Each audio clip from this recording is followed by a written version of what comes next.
While camping deep in the Alaskan wilderness, my son locked me out of the RV and sped away, leaving me with nothing but the clothes on my back. As the taillights faded into the dusk, his wife screamed, "Bye, go meet a grizzly bear." They thought I would freeze or be eaten. They forgot who raised them. 3 days later, when my son unlocked his front door to celebrate my death, I was sitting in his favorite chair waiting for him. If you have ever been betrayed by the people you fed, hit like and subscribe. Tell me in the comments if you would forgive or seek justice. My name is Ezekiel Freeman. I am 71 years old, and until 3 days ago, I thought I was just a retired contractor, enjoying the twilight of my life. The Alaskan wind cut through my flannel shirt like a razor blade, but the cold in my chest was far worse. We were 50 miles off the main highway, deep into territory where the trees grew so thick they blotted out the sun. My son Dante was driving the massive luxury RV I had purchased for him just last month. His hands gripped the steering wheel so tight his knuckles were white against his dark skin. He was sweating despite the air conditioning blasting in the cabin. "Dad, we need to stop," Dante said, his voice cracking slightly. "The sensors say the waste tank is full. I need you to check the external valve." I looked at him. He would not meet my eyes. He kept staring at the gravel road ahead. Beside him, his wife Tiffany was scrolling on her phone, her blonde hair falling over her face, hiding her expression. She had been strangely quiet for the last 4 hours. Usually she complained about everything: the lack of signal, the bumps in the road, the smell of pine. Today, silence. I stood up, my knees popping. At 71 years old, moving took a little more effort than it used to, but I was still strong.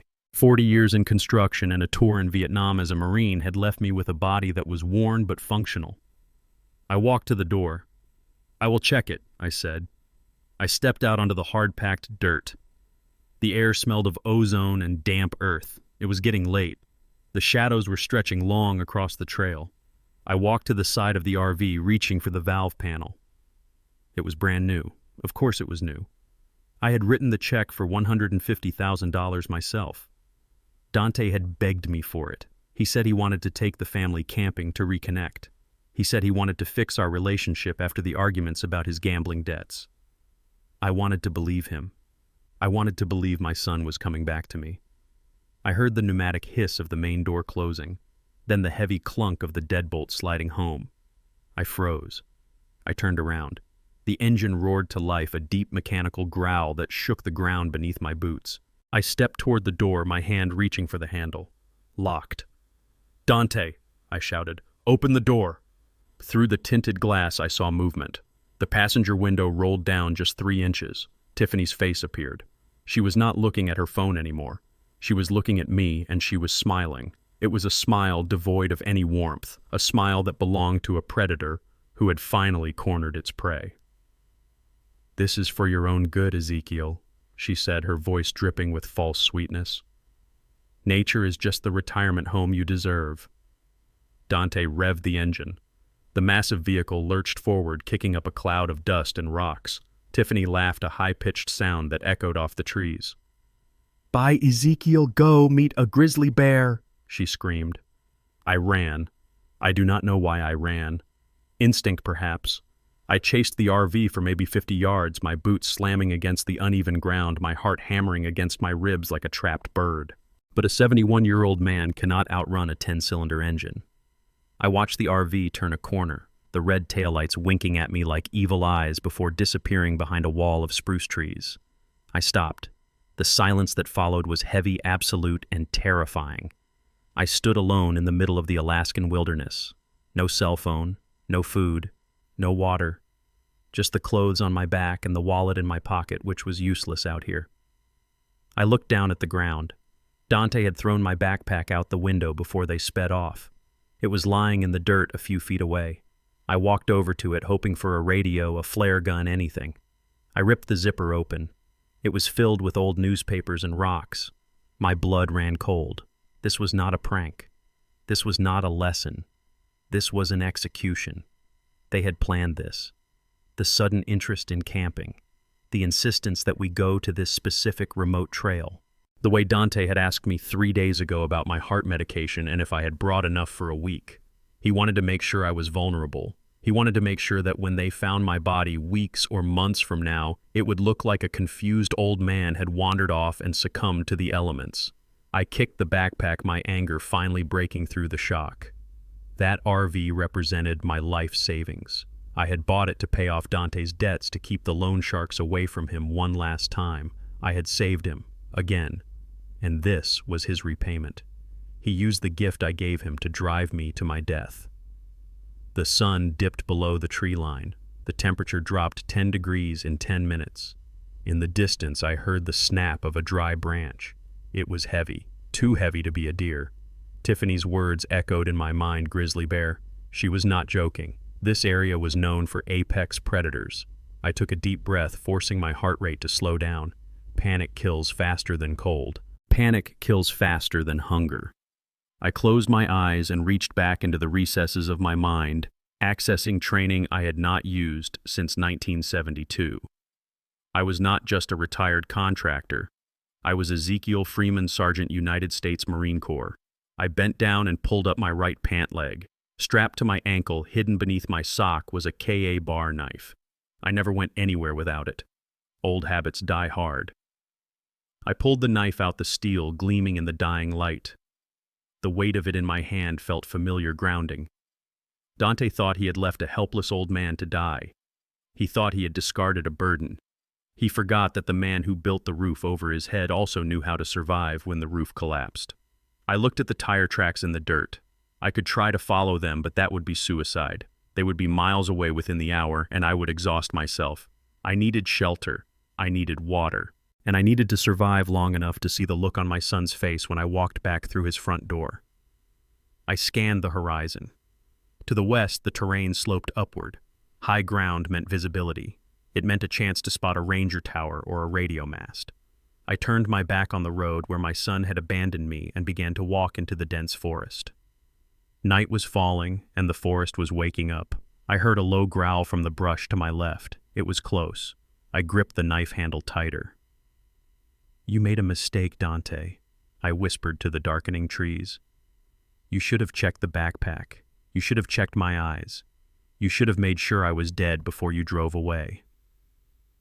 Because now I am not just fighting for survival. I am fighting for retribution." And the cold Alaskan wind whispered back, agreeing with me. The hunt had begun, but Dante did not know he was the prey. I knelt in the dirt and ripped open the zipper of the backpack Dante had thrown from the RV window. My hands were shaking, not from the cold that was already seeping into my bones, but from a desperate hope that my son had left me a lifeline. I upended the bag. A pile of rocks and crumpled newspapers tumbled out onto the frozen ground. There was no food. There was no water. There was no flare gun. There was not even a jacket. I kicked the pile of trash, sending a stone skittering into the brush. The newspapers were old issues of the Seattle Times from 3 weeks ago. I stared at them. 3 weeks ago. That was when Dante had first suggested this trip. He had been planning this execution for almost a month. He had collected rocks to give the bag weight so that when he handed it to me earlier in the day, I would think it was full of supplies. He had calculated the weight of my survival and replaced it with granite and paper. I searched the side pockets. Nothing. I checked the lining. Nothing. The only thing of value was the bag itself, a cheap nylon shell that would offer zero protection against the sub-zero temperatures that were coming. The realization hit me harder than the fall from the cliff would have. This was not just abandonment. This was a meticulously engineered murder. Dante knew about my heart condition. He knew I took beta blockers. He knew that without them, my heart rate would skyrocket under stress, potentially causing a cardiac event. He had asked me just yesterday if I had brought my pills. I told him they were in my toiletries bag in the RV bathroom. He had nodded, a look of concern on his face. Now I knew that look was not concern. It was satisfaction. He knew exactly where my medicine was, and he knew exactly how far away he was driving it. I stood up and looked around. The forest was darkening rapidly. The trees were not trees anymore. They were prison bars made of pine and spruce. I had a knife. I had the clothes on my back. And I had a rage that burned hot enough to keep me warm for now. I needed to move. Staying here was a death sentence. The temperature would drop to freezing within the hour. I checked the wind. It was blowing from the north, carrying the scent of pine and something muskier. Bear, the Grizzly Tiffany had joked about. I turned my face to the wind. In the Marines, they taught us that the wind is your first line of defense. If you are downwind, the predator smells you before you see it. If you are upwind, you have a chance. I adjusted my collar and started walking south, keeping the wind in my face. My left knee throbbed with every step. An old injury from a construction site in '98. I ignored it. Pain was information. It told me I was still alive. I focused on the terrain. I needed high ground to get my bearings, but I also needed water. The problem was that water flows downhill into the valleys where the cold air settles and the predators hunt. I remembered a conversation with Dante 2 weeks ago. We were sitting on my patio. He had poured me a glass of lemonade. "Dad," he had asked casually, "do you think you could still survive in the wild? Like you did in training?" I had laughed. I told him no. I told him my eyes were too bad to spot tracks and my joints were too stiff to build a shelter. I told him I was an old man who liked his heated blanket. He had smiled then. It was a strange smile, a tight lifting of the lips that didn't reach his eyes. "That is good to know," he had said. "You have earned your rest." He had been scouting me. He was probing my defenses, making sure I was helpless enough to kill without a weapon. He wanted to know if the wilderness would do his dirty work for him. He banked on me being the old man I claimed to be. He forgot that an old man is just a survivor who has not died yet. I pushed through a thicket of devil's club, the thorns tearing at my pants. I didn't care. I needed to put distance between myself and the road. The bare scent was fading, replaced by the smell of damp moss and decay. I found a game trail, a narrow path worn into the earth by generations of deer and elk. It would be easier walking, but it was also a highway for wolves. I took out my Ka bar knife and cut a long, sturdy branch from a sapling. I sharpened the end as I walked, turning it into a spear. It wasn't much, but it was better than nothing. Thirst began to claw at my throat. I heard the trickle of water nearby. I followed the sound to a small stream cutting through the rocks. The water was clear, inviting. I knelt down, cupping my hands. Then I stopped. Dante would expect me to drink. He would expect me to get desperate and careless. Giardia and Cryptosporidium were microscopic killers in these waters. If I got sick, I would dehydrate and die within days. I lowered my hands. I could not drink. Not yet. I had to find a way to boil it. I had no fire starter. I had no matches. Dante had made sure of that. I kept walking. The moon rose, casting long skeletal shadows across the path. I forced my mind away from the image of Dante and Tiffany driving back to Seattle, laughing, drinking wine, celebrating the inheritance they thought was coming. I focused on the rhythm of my boots. Left, right, left, right. I walked for hours. My legs burned. My chest felt tight. The lack of medication was starting to affect me. My heart hammered an irregular rhythm against my ribs. I needed rest. Then I saw it. A shape in the darkness. Rectangular, artificial. Nature does not make straight lines. I crouched low, gripping my spear. I waited. No movement, no light. I crept forward, silent as a shadow. It was a structure, a small wooden cabin, the roof partially collapsed, the windows boarded up. A ranger station, or what was left of one. It looked like it had been abandoned for 20 years. I approached the door. The padlock was rusted solid. I used the hilt of my knife to smash the hasp. It gave way with a screech of metal that sounded like a gunshot in the quiet forest. I pushed the door open. The air inside was stale, smelling of rat droppings and old dust. I let my eyes adjust. A broken table, a chair with 3 legs, a metal cabinet in the corner. I limped inside and closed the door, barring it with a piece of debris. I was out of the wind. That alone improved my odds of survival by 50%. I went to the metal cabinet. It was locked. I jammed my knife into the gap and pried it open. Empty. No, not empty. In the bottom corner, covered in dust, was a radio, an old VHF transceiver. The casing was cracked. The antenna was missing. I pulled it out, blowing the dust off the faceplate. It was heavy. Solid. Military grade or close to it. I turned the power knob. Nothing. I popped the battery cover on the back. The terminals were corroded, covered in blue-green acid leaks. The batteries were dead. I slumped against the wall. Hope is a dangerous thing. It lifts you up just to drop you from a greater height. But then I looked at the wall. An old analog clock hung there, its hands frozen at 4:30. It ran on batteries. I pulled the clock down. I opened the back. A single D-cell battery. It looked old, but not leaked. I needed 6 for the radio. I searched the room like a man possessed. I tore open drawers. I looked under the table. I found a flashlight in a junk pile in the corner. It had 2 batteries. I found another flashlight broken, but the batteries were still inside. That made 5. I needed 1 more. I looked at the smoke detector on the ceiling. It was ancient yellowed plastic. I dragged the 3-legged chair over and balanced precariously. I ripped the detector down. A 9-volt battery, not a D-cell. I swore my voice hoarse. I sat on the floor with my collection of mismatched power sources, 5 D-cells and 1 9-volt. The radio needed 12 volts total. I was an engineer, I was a contractor, I built houses, I wired electrical grids. I could fix this. I used my knife to scrape the corrosion off the radio terminals. I needed to link the batteries in a series. I didn't have a battery pack. I looked at the walls again, the old wiring. I ripped a length of copper wire from a broken lamp. I stripped the insulation with my teeth.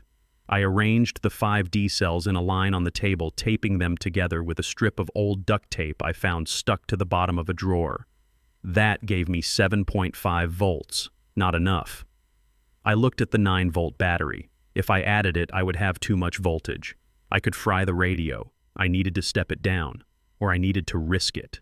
I decided to risk it. I wired the D-cells to the 9-volt. 16.5 volts. The radio was rated for 12. It might handle the surge. It might burn out instantly. I needed an antenna. The port was empty. I went to the window. There was wire mesh embedded in the glass for security. I used my knife to pry a long strand of steel wire loose. I twisted it into the antenna port. I connected the makeshift battery pack to the terminals. My hand hovered over the power switch. This was it. This was my only shot. I flipped the switch. A crackle. A burst of static, loud and harsh. I dialed the volume down instantly. The red LED power light flickered dim and weak, but it was there. I brought the microphone to my lips. My hands were trembling again. Mayday, Mayday. This is Ezekiel Freeman. I am at an abandoned ranger station. Grid coordinates unknown. Is anyone receiving this? Static. I adjusted the squelch. I turned the frequency dial slowly. Channel 16. The emergency channel. Mayday, Mayday. Can anyone hear me? The static hissed and popped. The red light was fading. The batteries were draining fast. I tried again, my voice cracking. My son left me to die. I am alone. Please. Suddenly a voice cut through the white noise. It was faint, distant, but human. Station calling Mayday. This is Ranger Station 4. You are breaking up. Say again. I almost dropped the mic. Tears hot and stinging welled in my eyes. This is Ezekiel Freeman. I am stranded. I need help. Copy that, Ezekiel. We have your signal triangulation. It is weak, but we see you. You are miles off the grid. Stay put. A storm is coming in. We cannot get a bird in until morning. Can you hold out? I looked at my hands. They were bloody from the wire. My chest hurt. I was hungry. I was cold. But I thought of Dante. I thought of his face when he locked that door. I pressed the transmit button. I will hold out. I am not going anywhere. I released the button. The radio died. The batteries were gone. But it was enough. I was not a ghost anymore.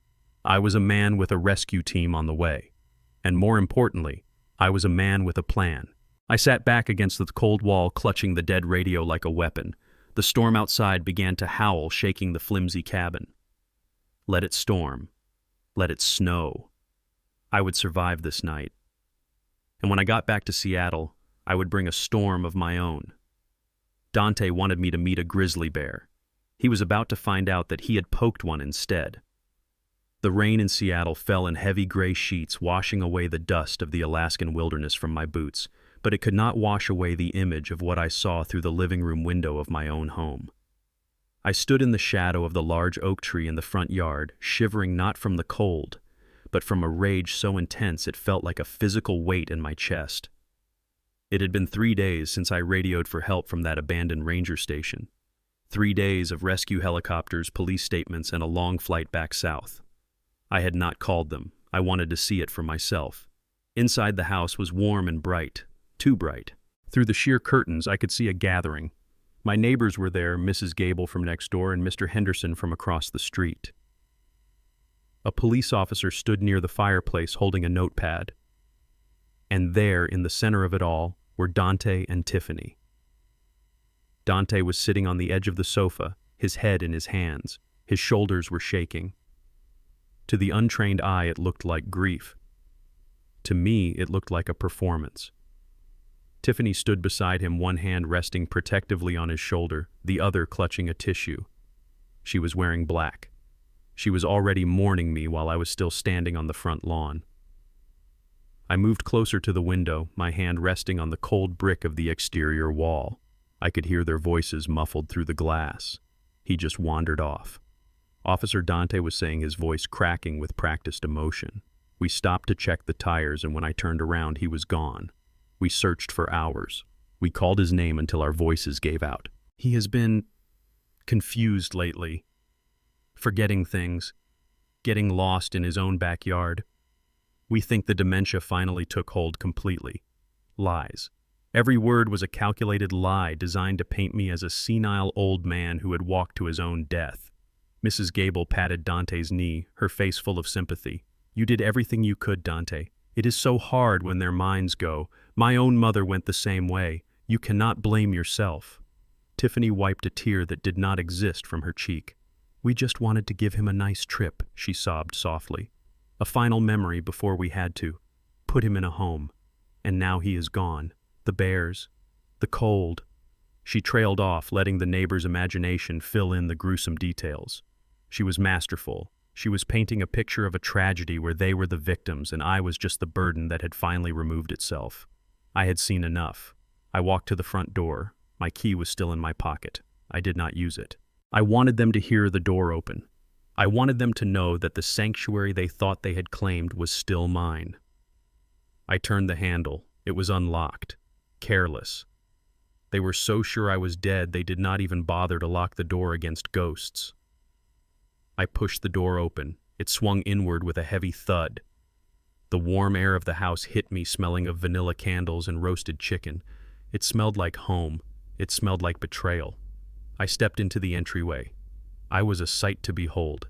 My clothes were torn and stained with mud. My face was covered in 3 days of gray stubble. My eyes were bloodshot from lack of sleep. I looked like a man who had crawled out of a grave. The chatter in the living room stopped instantly. It was as if someone had cut the power to the world. Dante looked up. His eyes went wide. His mouth opened, but no sound came out. The color drained from his face so fast he looked like he might faint. He gripped the cushions of the sofa, his knuckles turning gray. Tiffany froze. The glass of wine she had been hiding behind her back slipped from her fingers. It hit the hardwood floor with a shattering crash, sending a spray of red liquid across the beige rug like a blood spatter. For 10 seconds, nobody breathed. The only sound was the rain drumming against the roof and the ticking of the grandfather clock in the hall. Dante. My voice was a croak, rough from the cold air. He flinched as if I had hit him. Dad, he stammered. Then Tiffany moved. I watched the transformation happen in real time. It was terrifying. The shock on her face vanished, replaced instantly by a look of overwhelming melodramatic relief. She did not run away from me. She ran toward me. "Oh my God, Ezekiel," she screamed, throwing her arms around me. "You are alive." She hugged me tight, too tight. It was not a hug of affection, it was a hug of containment. She was pinning my arms to my sides, trying to control the physical space, trying to control the narrative before I could speak. "Where did you go?" she cried, pulling back just enough to look me in the face, her eyes wide and frantic. "We were so scared. You just walked away. Why did you walk away, Ezekiel?" She was shouting now, making sure the police officer and the neighbors heard every word. She was planting the seed immediately. I was the one who walked away. I was the one who was lost. I tried to push her off, but she clung to me like a limpet. "Officer," she yelled over her shoulder, "he is here. He is confused, but he is here." Oh, thank God. "Dad, do you know who I am? Do you know where you are?" I looked at her. I looked deep into her blue eyes, and I saw the panic behind them. She was terrified. She knew that if I opened my mouth and told the truth right now, everything they had built would crumble. So she was screaming over me, drowning me out, invalidating my reality before I could even assert it. I shoved her back hard enough that she stumbled. "Get off me!" I growled. "See," Dante shouted, jumping up. "He is aggressive. The doctor said this might happen. Dad, it is me, Dante, your son. Put the knife down, Dad. I did not have a knife in my hand, but the neighbors didn't look at my hands. They looked at Dante's terrified face, and they believed him. They saw a dirty, wild-looking old man pushing a crying woman. They saw exactly what Dante and Tiffany wanted them to see, a dementia patient having an episode. The police officer stepped forward, his hand resting instinctively near his belt. "Sir, I need you to calm down," he said, his voice firm. "Your family is just trying to help you." I looked around the room. I saw the pity in Mrs. Gable's eyes. I saw the fear in Mr. Henderson's face. I saw the smug satisfaction hiding beneath the panic on Tiffany's face. They had won this round. If I screamed about murder now, if I raved about being abandoned in the woods, I would sound exactly like the crazy old man they claimed I was. They had the medical records. They had the story. They had the audience. I took a deep breath, forcing my hands to unclench. I was a Marine. I knew when to attack and when to retreat. A frontal assault right now would be suicide. I needed to be smarter. I needed to play their game until I could flip the board. I looked at Dante. I stared at him until he looked away, unable to hold my gaze. "I am not confused, Dante," I said, my voice low and steady. "And I am not lost." Tiffany rushed forward again, grabbing my arm, trying to guide me to a chair like an invalid. "Come sit down, Ezekiel. You must be exhausted. You are talking nonsense. Let's get you some water." I pulled my arm away from her grip. I walked past her. I walked past the police officer. I walked to my favorite leather armchair, the one that sat by the fireplace, the one that Dante had been eyeing for years. I sat down. I leaned back, resting my weary head against the leather. I crossed my legs. I looked at the three of them standing there, the son who tried to kill me, the daughter-in-law who orchestrated it, and the police officer who was unwittingly protecting them.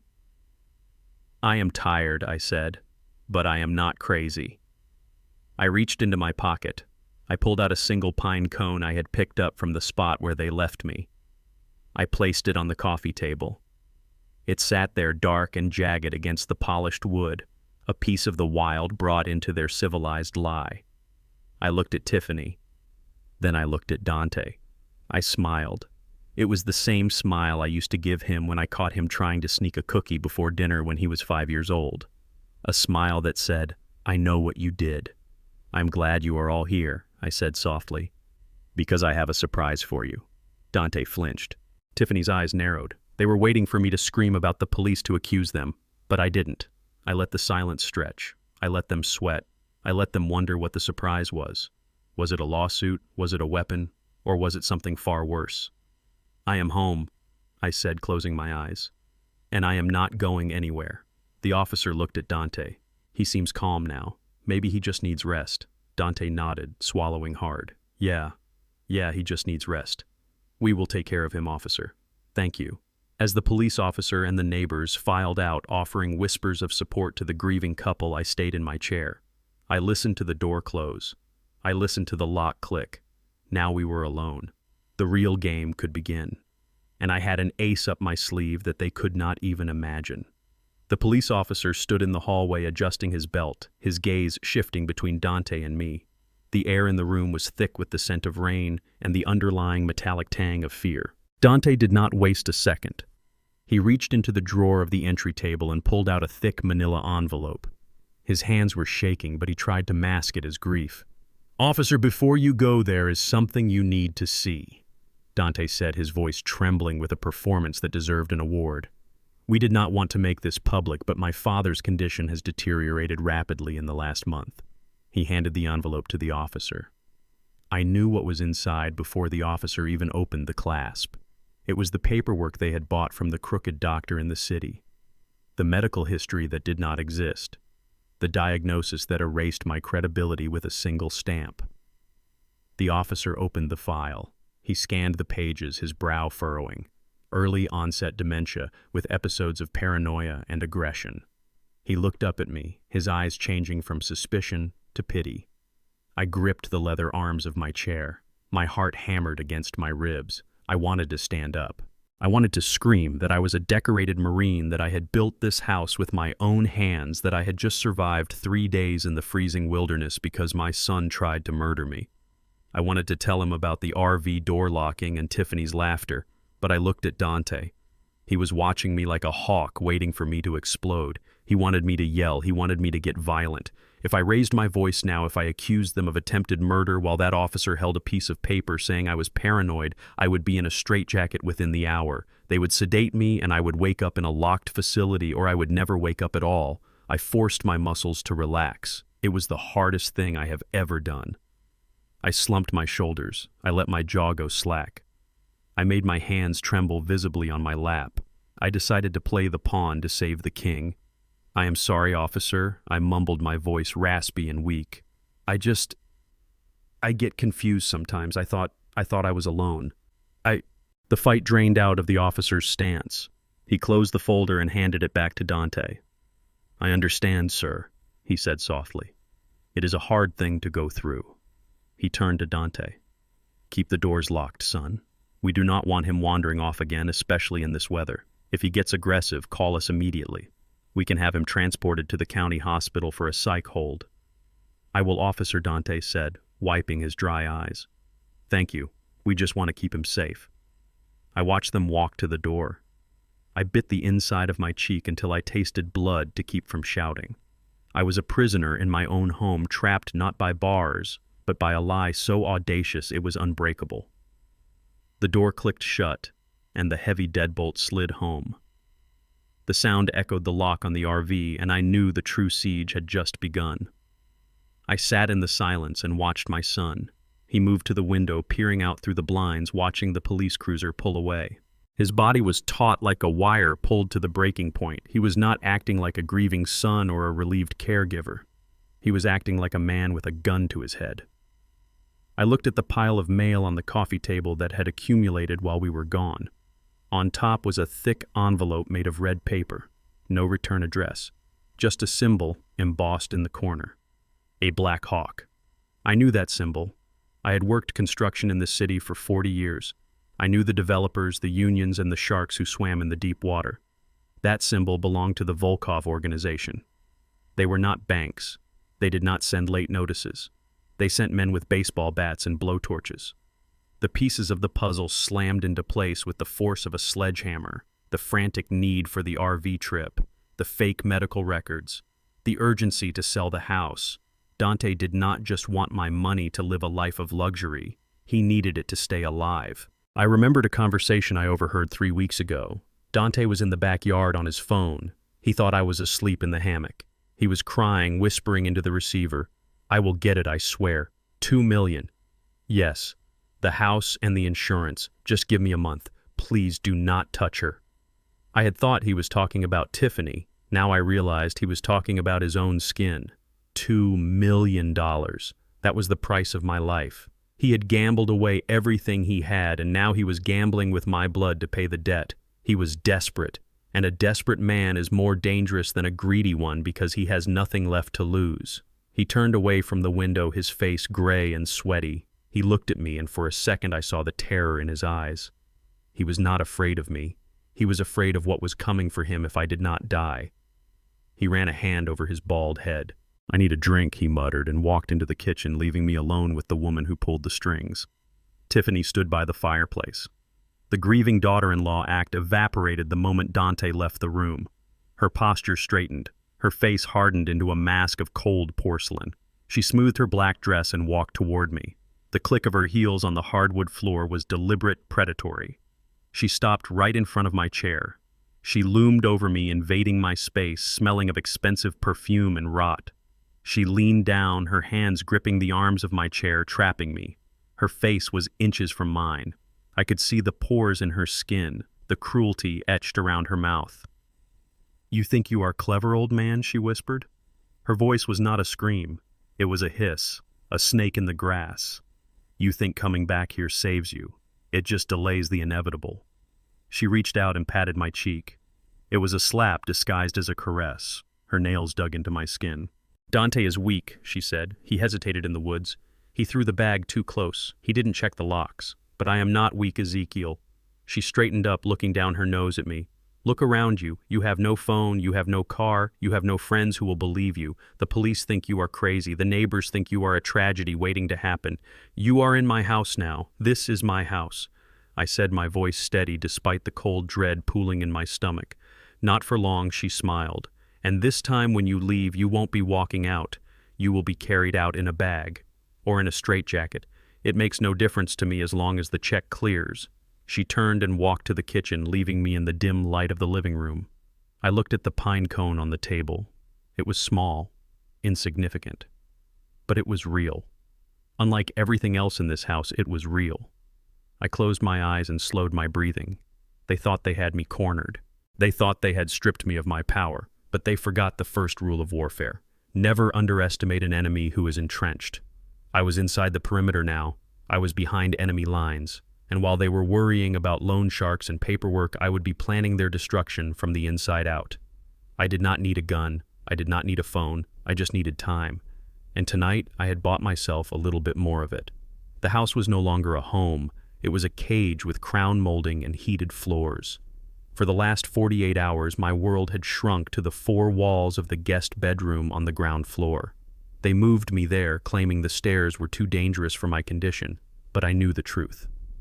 This room had bars on the windows disguised as decorative wrought iron and the door locked from the outside. They had cut the landline. They had confiscated my cell phone, claiming I had lost it in the woods. They even changed the Wi-Fi password. I was an island in the middle of Seattle, completely cut off from the mainland. Every morning at 8 o'clock sharp, the ritual began. The lock would click and Tiffany would enter carrying a silver tray with a glass of water and 2 blue pills. She called them my heart medication. She called them vitamins. But I knew what they were. They were heavy sedatives. Thorazine or Haldol, maybe something stronger. They were chemical chains designed to turn a man into a vegetable. "Here is your breakfast, Ezekiel," she would say with that porcelain smile that never reached her eyes. "The doctor said you need to stay calm. Your blood pressure is too high." I would sit on the edge of the bed, my hands shaking. I made sure they shook. I let my head loll to the side. I drooled a little. I played the part of the broken old man they wanted to see. I put the pills in my mouth. Tiffany watched me like a hawk. She waited for me to swallow. She waited for the bob of my Adam's apple. I took a sip of water. I swallowed. "Good boy," she said, patting my head as if I were a dog. "Now rest." She would leave, locking the door behind her. The moment the bolt slid home, I would scramble to the bathroom. I had learned a trick in Vietnam, a way to hold items in the back of the throat below the tongue without triggering the gag reflex. It was uncomfortable. It tasted bitter, but it saved my life. I spat the blue pills into my hand. They were starting to dissolve, leaving a chalky residue on my palm. I did not flush them. The sound of the toilet might alert them. Instead, I walked to the large potted ficus plant in the corner of the room. I buried the pills deep in the soil, covering them with dark earth. I had been doing this for 2 days. The ficus was already dying. Its leaves were turning yellow and dropping one by one, poisoned by the same toxins meant for my brain. That plant was my canary in the coal mine. If 2 days of medication could kill a 6-foot tree, I could only imagine what it would have done to me. I spent the days sitting in the chair by the window, staring blankly at the wall whenever they checked on me. I let myself look disheveled. I stopped shaving. I mumbled nonsense when they spoke to me, asking for people who had been dead for 20 years. I needed them to believe their poison was working. I needed them to get careless. And carelessness comes from arrogance. It was Thursday afternoon when I heard the front door slam. I heard Dante's voice, loud and angry in the hallway, followed by the sound of a car engine revving in the driveway. I moved to the window. I saw Tiffany's white SUV peeling out of the driveway. Dante was not with her. A few minutes later, I heard the heavy thud of the garage door closing. Dante had stayed behind, but he was downstairs, likely drinking away the stress of the impending deadline. I waited 10 minutes. Silence. I walked to the bedroom door. I did not have a key, but I did not need one. The lock on this door was a simple privacy latch, easily bypassed if you knew how the mechanism worked. I pulled a thin, stiff piece of plastic from the collar stay of my dress shirt. I slid it into the door jamb, feeling for the latch bolt. It took me 3 tries. My hands were steady now, free from the drugs. Click. The door swung open. I stepped into the hallway. The house was quiet. I could hear the faint sound of the television from the basement den. Dante was watching sports. He thought I was comatose in my room. I moved silently across the hardwood floor, my socks making no sound. I was not heading for the front door. The digital locks there were changed. and I did not know the code. I was heading for the one place where the truth lived. Dante's home office. The door was closed but unlocked. I slipped inside and closed it behind me. The room smelled of stale cigar smoke and desperation. Papers were scattered everywhere. It was a chaotic mess of a man who was drowning. I went to the desk. I ignored the computer. I did not know his password. I looked for physical paper. Men like Dante, men who owe money to bad people, always keep paper records. They need to know exactly how deep the hole is. I opened the bottom drawer. Hidden under a stack of car magazines was a leather portfolio. I opened it. The first document made my breath hitch. It was a purchase and sale agreement for my house. The house I built. The house I was standing in. The sale price was listed at $4 million. It was fully drafted, ready for closing. The buyer was an LLC I did not recognize, likely a front for a developer. There was only one signature missing. Mine. Or rather, the signature of my legal guardian. I flipped the page. There was a date highlighted in yellow. Next Monday. 4 days from now. That was the deadline. That was why they needed the guardianship hearing so fast. They had already sold the house. They just needed the legal right to sign the deed. I dug deeper. Beneath the contract was a crumpled piece of red paper, the same kind I had seen on the coffee table. It was a ledger, handwritten, brutal, the Black Hawk Casino. The name was at the top. Below it was a list of dates and numbers. The numbers were staggering: 50,000, 100,000, 250,000. At the bottom, the total was circled in thick black ink. $2.1 million. Next to the total was a note written in a different hand, sharp and angular. Payment due in full by the 15th, or we take the wife. I stared at the note. The 15th was next Tuesday, the day after the house sale. The timeline was tight, surgical. They needed to declare me incompetent on Monday, sell the house on Monday afternoon, and pay the mob on Tuesday. If they failed, Tiffany would be collateral damage. No wonder she was so ruthless. She was not just fighting for money. She was fighting for her life. I put the papers back exactly as I found them. My heart was pounding a war drum in my chest. I had the motive. I had the proof. But I had no way to use it. I was still a prisoner. I needed a line to the outside world. I slipped out of the office and crept down the hall to the master bedroom. This had been my room for 30 years until Dante and Tiffany moved in and relegated me to the guest quarters. I knew every inch of this room. I knew its secrets. I went to the walk-in closet. On the top shelf, pushed to the back behind a stack of old blankets, was a shoebox. It was dusty, forgotten. I pulled it down. My hands trembled as I opened the lid. Inside, resting on a bed of tissue paper, were Odessa's things. My wife. Her reading glasses. Her favorite scarf still smelling faintly of lavender. And her old cell phone. It was a model from 5 years ago, cracked screen, bulky case. But it was a smartphone.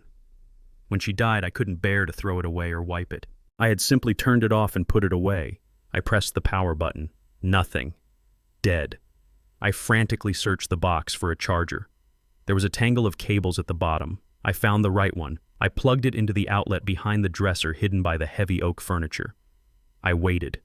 It felt like hours. It was seconds. A battery icon appeared on the screen. Red, empty, but charging. I sat on the floor of the closet, clutching the phone to my chest, tears streaming down my face. Odessa was gone, but she was still helping me. She was still fighting for us. I waited until the phone had 5% battery. It was enough. I turned it on. It booted up slowly, the logo glowing in the dark closet. No service. I cursed, silent and bitter. They had canceled her plan years ago. Of course they had. But then I remembered the Wi-Fi. The house Wi-Fi password had changed, but this phone might still remember the old networks, or maybe an open network nearby. I checked the settings. The house network was locked, but there was another signal. Weak. 1 bar. Guest network, Gable residence. Mrs. Gable next door.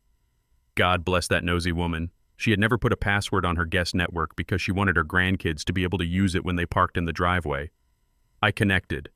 The signal flickered, then held. I did not call the police. The police would come to the house, talk to Dante, see the medical papers, and leave. I needed someone who could fight in the mud, someone who knew the law better than Dante knew gambling. I opened the contacts. I scrolled past friends who were dead and relatives who were distant. I stopped at a name, Desmond Cole. He was not just a lawyer, he was a shark in a suit. He had served in my platoon in '72. He owed me his life, and I owed him mine. We had not spoken in 2 years, but I knew he would answer. I typed a text message, my thumbs clumsy on the small screen. Desmond, it is Zeke. Dante tried to kill me. I am prisoner in my own home. They are drugging me. Selling house. Monday. Need Grizzly protocol. Meet me at the park during my walk tomorrow. 2 p.m. Do not reply. I hit send. The message status spun. Sending. Sending. Sent. I unplugged the phone, turned it off, and buried it back in the box under the scarf. I slipped out of the room and made it back to my prison cell just as I heard the garage door opening. Dante was coming upstairs. I sat in the chair by the window. I let my mouth hang open. I stared at the wall. When Dante unlocked the door and checked on me, I was just a drooling old man waiting to die. He didn't know that the old man had just lit the fuse on a bomb that would blow his entire world apart. Friday afternoon arrived with a sky the color of a bruised plum. It was time for the show. Dante came into my room carrying a thick wool coat and a scarf. He was dressed in a cashmere sweater and designer jeans, looking every bit the successful grieving son. It was theater, all of it. He needed the neighbors to see us. He needed witnesses to testify that he was taking excellent care of his declining father. "Come on, Dad," he said, pulling me out of the chair with a grip that was firm enough to bruise. "We are going for a walk. Fresh air will do you good." I let my head loll. I allowed a line of drool to escape the corner of my mouth. I shuffled my feet. I was playing my role perfectly. We walked out the front door. Mrs. Gable was sweeping her porch. She stopped and waved a sad smile on her face. "You are such a good son, Dante," she called out. Dante waved back, his face the picture of humble devotion. "I am just doing what needs to be done, Mrs. Gable. He loves the park." He leaned in close to my ear, his voice dropping to a whisper that only I could hear. "One wrong move, old man. One word to anyone, and I will put you in a home so dark they will need a flashlight to find your bones. Do you understand me?"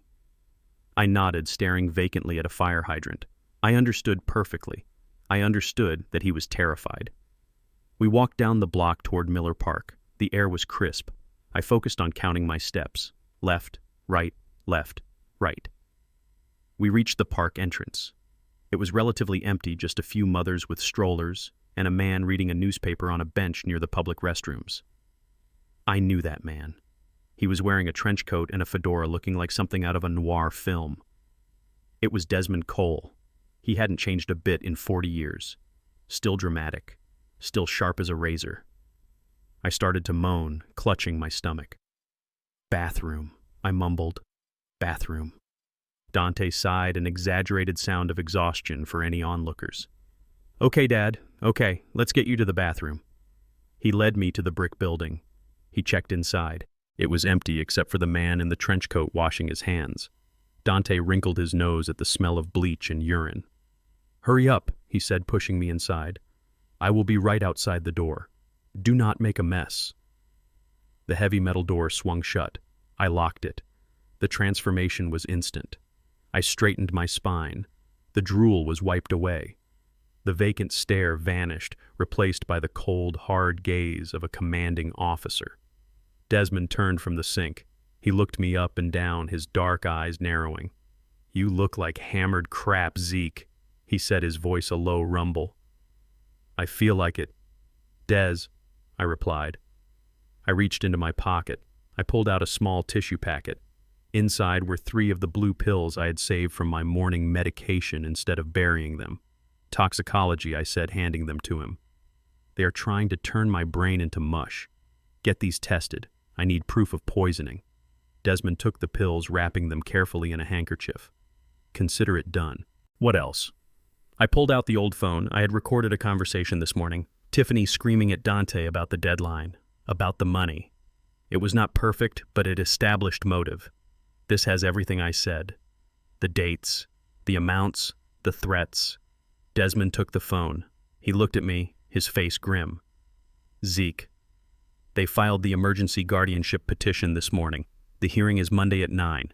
They have a doctor on their payroll ready to testify that you are incompetent. We need to file an injunction. We need to stop this." "No," I said firmly. Desmond blinked. "No. Zeke, they will take your legal rights. They will sell the house. Let them, I said. Desmond stared at me. Then a slow smile spread across his face. He knew that look. He had seen it in the jungle in '72. It was the look of a man who was calling in an airstrike on his own position. You want them to win? He realized. I want them to think they have won, I corrected. I want them to sign the papers. I want them to sell the house. I want them to stand in front of a judge and commit perjury on public record, and then I want to drop the hammer. Desmond nodded, the pieces clicking into place. You want to activate it? Initiate the Grizzly protocol, I ordered. Desmond let out a low whistle. The Grizzly protocol. We had drafted it 10 years ago as a fail-safe, a nuclear option for my assets in case I ever lost my mind or was coerced. It was an irrevocable trust trigger that would freeze every asset I owned and transfer legal title to a third-party auditor for forensic review. If we do this, Zeke, you lose control of your money too, Desmond warned. At least for a while. I do not care about the money, I said, my voice hard. I care about the lesson. Set the trigger for Monday, 1 hour before the hearing. When they walk into that courtroom, the house they are trying to sell will already belong to the trust. The bank accounts they are trying to drain will be locked tighter than Fort Knox. Desmond checked his watch. You have 2 minutes before Dante gets suspicious. I gripped his shoulder. Do not let them know I have counsel. Let them walk into the trap blind. Understood, Sergeant Desmond said. He slipped the evidence into his pocket and turned back to the sink. I slumped my shoulders again. I messed up my hair. I let the confusion seep back into my eyes. I unlocked the door and stumbled out. Dante was pacing, checking his phone. He looked up annoyed. Took you long enough, he snapped. I just smiled a wet, vacant smile. I am ready to go home, son, I mumbled. As we walked back to the house, Dante was texting furiously, telling Tiffany that the old man was still clueless. He had no idea that the man in the trench coat walking in the opposite direction was carrying his prison sentence in his pocket. The trap was set. Now all I had to do was wait for the snap. Monday morning arrived with a sky as gray as a tombstone. The courtroom was a windowless box that smelled of floor wax and cheap coffee. I sat at the defendant's table next to a court-appointed public defender who had barely looked at my file. Dante and Tiffany sat across the aisle with their high-priced lawyer. They looked like a model family from a magazine advertisement. Dante wore a navy suit that fit him perfectly, and Tiffany was dressed in a modest gray skirt suit, her hair pulled back in a severe bun that screamed responsibility. They held hands. They looked worried. They looked heartbroken. It was a performance that made my stomach turn. The hearing was for emergency temporary guardianship. The goal was to strip me of my legal rights to make decisions about my health, my finances, and my property. To do that, they needed to prove I was in immediate danger to myself or others. And they had brought the heavy artillery. Dr. Eris Thorne took the stand first. He was a slick man with silver hair and a voice like oiled velvet. He had never examined me, not once, but Dante had paid him $50,000 of my own money to say otherwise. Your Honor, Dr. Thorne said, adjusting his rimless glasses. Mr. Freeman exhibits classic signs of advanced vascular dementia coupled with paranoid delusions. His recent disappearance in the Alaskan wilderness was not an accident. It was a fugue state. He believes his family is trying to harm him, which is a common projection in patients who are losing their grip on reality. Without immediate custodial supervision, he is a grave risk to his own life. I watched him lie. I watched his lips move, and I marveled at how easy it was for him to sell a man's freedom for a check. He used big words: cognitive decline, executive dysfunction, psychotic break. The judge, a tired-looking woman named Judge Holloway, nodded along, taking notes. She believed him. Why wouldn't she? He was a doctor in a suit, and I was a disheveled old man who had just spent 3 days lost in the woods. Then it was Tiffany's turn. She walked to the witness stand clutching a tissue. She sat down and looked at me with eyes full of tears. We just want to help him. Your Honor, she sobbed, but he is getting violent. In the woods, he threatened Dante. He said the trees were talking to him. When we tried to get him back in the RV, he ran away. We searched for hours. We were terrified. And when he came back to the house on Friday, he was aggressive. He pushed me. She lifted her sleeve to reveal a bruise on her arm, a bruise she had likely given herself with a makeup kit or a door frame. I am scared for him, and I am scared for my husband. She finished, her voice trembling. We just want to make sure he is safe. We want to get him the care he needs. It was a masterclass in gaslighting. She took the truth that they abandoned me, that I pushed her in self-defense, and twisted it until I was the monster and she was the saint. The judge looked at me. Her gaze was heavy with pity. Pity is worse than hate. Hate respects you enough to fight you. Pity just dismisses you. Mr. Freeman, the judge said, do you understand why you are here today? This was the moment. I could stand up. I could shout that they were liars. I could tell her about the locked door and the grizzly bear comment. I could point to the bruise and call it a fake. But if I did that, I would look exactly like the paranoid aggressor Dr. Thorne had described. I would be fighting their narrative with anger, and anger was what they wanted. I needed to be weak. I needed to be gone. I looked at the judge. I let my mouth hang open slightly. I blinked slowly as if I were trying to process a language I did not speak. I looked around the courtroom, scanning the faces in the gallery. I saw Desmond sitting in the back row, his fedora pulled low over his eyes. He gave me a nearly imperceptible nod. Do you understand the question, Mr. Freeman? The judge repeated gently. I looked at Dante. I looked at Tiffany. Then I looked back at the judge and let my voice crack. I just want to go home, I whispered. Where is Odessa? My wife, Odessa. She said she would be right back. She went to the store. A hush fell over the room. Odessa had been dead for 2 years. Dante covered his face with his hands, his shoulders shaking with fake sobs. Tiffany buried her face in his shoulder. Even Desmond in the back row shifted in his seat. I saw a flicker of genuine alarm in his eyes. For a second, even he thought I had lost it. That was how good I had to be. I had to convince my own ally that the lights were out. The judge sighed. She took off her glasses and rubbed the bridge of her nose. It is clear to this court that Ezekiel Freeman lacks the capacity to manage his own affairs, she ruled, her voice filled with resignation. I am granting the petition for emergency temporary guardianship. Mr. Dante Freeman is hereby appointed as guardian of the person and the estate. This order is effective immediately. The gavel banged down. It sounded like a gunshot. Dante and Tiffany stood up. They hugged. It looked like a hug of relief, but I saw the triumph in their eyes. They had done it. They owned me. They owned the bank accounts. They owned the house. I was wheeled out of the courtroom by the public defender, who patted my hand and told me it was for the best. Dante met us in the hallway. Thank you, he said to the lawyer. We will take it from here.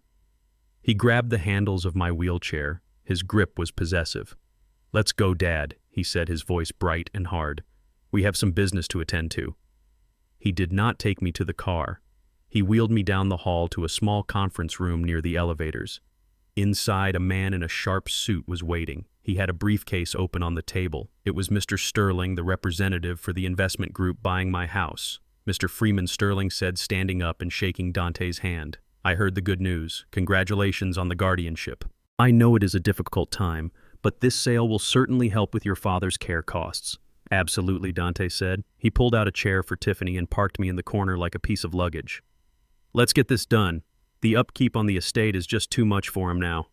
Sterling slid a thick stack of documents across the table. The purchase and sale agreement, the deed transfer. The price tag was right there on the top page. $4 million, cash offer, expedited closing. Dante picked up the pen. His hand did not shake. He did not hesitate. He did not look at me. He looked at the number. He saw $2 million for the mob and $2 million for himself. He saw freedom. He saw victory. He signed his name with a flourish. Dante Freeman, Guardian. Tiffany signed as a witness, her signature loopy and large. Sterling took the papers back, checking the signatures. Everything looks in order, he said. We will wire the funds to the designated account within 48 hours. The title transfer will be recorded this afternoon. Dante let out a breath he seemed to have been holding for a month. He leaned back in his chair, a grin splitting his face. He looked at Tiffany and she squeezed his hand, her eyes glittering with greed. They thought it was over. They thought they had won the lottery. They had just signed a legal document selling a house that, strictly speaking, no longer belonged to Ezekiel Freeman, the individual. They had just sold a house that, as of 1 hour ago, belonged to the Grizzly Trust. They had just committed fraud on a multi-million-dollar scale in front of a witness, and they had done it with a smile. I sat in my wheelchair in the corner, and I let a single tear roll down my cheek. It was a tear for the son I used to have. The boy I taught to ride a bike. The boy I taught to fish. That boy was dead. The man sitting at that table was a stranger, and I was about to destroy him. Enjoy it, son, I thought. enjoy the champagne, because the hangover is going to be lethal. The bass from the stereo system vibrated through the floorboards of the attic, shaking the dust from the rafters. It was a rhythmic thumping like the heartbeat of a giant beast, and it was the soundtrack to my son's victory lap. They had moved me from the guest room to the unfinished attic immediately after the court hearing. Dante said it was for my safety, claiming I was a flight risk. The truth was simpler. They were throwing a party and they did not want the drooling invalid wandering into the frame while they toasted to their new fortune. I pressed my eye to the small ventilation grate in the floor. It looked down directly into the main hallway that connected the living room to the grand foyer. I could see them. The house was packed. There were people I recognized, neighbors who had bought the dementia story hook, line, and sinker, and people I did not. There were men in sharp suits who did not smile, men who looked like they checked for exits every time they entered a room. Dante stood in the center of the foyer holding a crystal flute of champagne. He was laughing, his head thrown back, his face flushed with alcohol and adrenaline. He looked like a king who had just conquered a kingdom. Beside him, Tiffany shimmered in a silver sequined dress that hugged every curve, a dress that probably cost more than my first car. She was playing the gracious hostess, guiding the servers who were carrying trays of sushi and Wagyu beef sliders. I smelled the food. The scent of seared meat and truffle oil drifted up through the vent. My stomach cramped. They had not fed me since breakfast. A single slice of dry toast and a glass of water. They were starving me, slowly weakening me so that when they finally moved me to the state facility later this week, I would be too frail to fight. I watched as a man approached Dante. He was short, thick-set, with a scar running through his eyebrow. I recognized him from the descriptions Desmond had given me. This was Victor, the loan shark's enforcer. He was not drinking. He placed a heavy hand on Dante's shoulder. Dante stopped laughing. He leaned in, listening to whatever Victor was whispering. Dante nodded vigorously, pointing toward the kitchen, likely explaining that the wire transfer from the house sale would hit the account within 24 hours. Victor patted Dante's cheek. It looked affectionate to the room, but from my vantage point I saw the threat. It was a reminder of ownership. They were celebrating a transaction that had not actually happened. The money they were waiting for, the $4 million from the sale, was currently sitting in an escrow limbo, bouncing off the firewall of the Grizzly Trust. By tomorrow morning, the bank would notify them that the title was frozen. But tonight, they felt invincible. I pulled away from the vent. I had seen enough. It was time to join the party. The attic door was a heavy reinforced steel fire door. I had installed it myself 10 years ago to protect the main house from potential electrical fires in the wiring junction upstairs. It locked from the outside with a commercial-grade deadbolt. Dante had taken my keys. He thought a steel door and a deadbolt were enough to hold a 71-year-old man. He forgot that I was the one who installed the lock. And he forgot that every lock has a tolerance. I moved to the corner of the attic where the old HVAC unit hummed. I found what I was looking for, a service panel held in place by 4 screws. I used the edge of my belt buckle to unscrew them. It took time. My hands were stiff and the metal was cold, but I got the panel off. Inside, there was a bundle of stiff control wires. I bent one back and forth until the metal fatigued and snapped. I had a 6-inch piece of high-gauge steel wire. I sat in front of the door. The bass from the party below covered the sound of my breathing. I bent the wire into a tension wrench and a pick. It was crude. It was not the precision tools I had used in the core, but it would have to do. I inserted the tension wrench into the keyway. I applied pressure, not too much, just enough to bind the pins. I slid the pick in. I felt for the first pin. It was stiff. I pushed. Click. One down. My sweat dripped onto my hands, making the wire slippery. I wiped them on my pants. I could hear Tiffany's high-pitched laugh drifting up from below. She was probably telling the story of how I wandered off in Alaska, painting herself as the saint who tried to save me. The rage focused me. It steadied my hand. I found the second pin. Click. The third. Click. The fourth pin was stubborn. It was a security pin designed to catch amateur pickers. I eased off the tension. I felt the counter rotation. I pushed gently. Snap. The wire broke. Half of it was stuck inside the lock. I stared at the broken piece in my hand. I let out a breath that was half curse, half prayer. I had one chance left. The remaining piece of wire was short, barely 3 inches. If I dropped it, I was done. I inserted the short piece. I used my thumb to apply tension directly to the cylinder face. I raked the pins back and front, ignoring finesse, using brute force and luck. Click. The cylinder turned. I pulled the handle. The heavy steel door swung inward on silent, well-oiled hinges. I stepped out onto the narrow landing of the servants' staircase. The noise of the party was louder here. I could hear the clinking of glasses and the murmur of 100 conversations. I did not go down. The servants' stairs led to the kitchen, which would be full of caterers and guests. I needed to go down, but I needed to go all the way down. To the basement. I moved like a ghost. I hugged the wall, staying in the shadows. I knew where the cameras were. I had installed the system. There was a blind spot at the top of the landing where the architectural molding blocked the lens view. I timed my movement with the sweep of the camera. 1, 2, move. I slipped into the main hallway on the second floor. It was empty. Everyone was downstairs. I moved to the elevator. I did not call it. The chime would alert everyone. Instead, I used the emergency key release on the door frame. I forced the outer doors open. The shaft was dark. The car was on the ground floor. I grabbed the maintenance ladder that ran down the side of the shaft. It was greasy and cold. I climbed down, bypassing the ground floor where the party raged. I could see the light spilling through the crack in the doors as I passed, hearing Dante's voice making a toast. To family, he shouted, and to the future. I kept climbing down. To the sub-basement. I reached the bottom. I pried the doors open and stepped out into the cool, sterile air of the utility level. This was my sanctuary. The wine cellar was here, but so was the mechanical room and the server room. I walked past the wine cellar. I could see that Dante had raided it. Empty spaces on the racks where bottles worth thousands of dollars used to sit. He was drinking my retirement one glass at a time. I reached the server room at the end of the hall. The door was locked with a biometric scanner. A fingerprint reader. Dante had tried to get into this room for years. He wanted to mine crypto on my servers. He wanted to host illegal gambling sites. I had never let him in. He did not have access. I placed my thumb on the scanner. Access granted. The robotic voice was the sweetest sound I had heard in a week. I stepped inside. The room was filled with the hum of cooling fans and the blink of blue LEDs. This was the brain of the house. I had designed it to be a fortress, a smart home that could defend itself. I sat at the main terminal. I brought up the interface.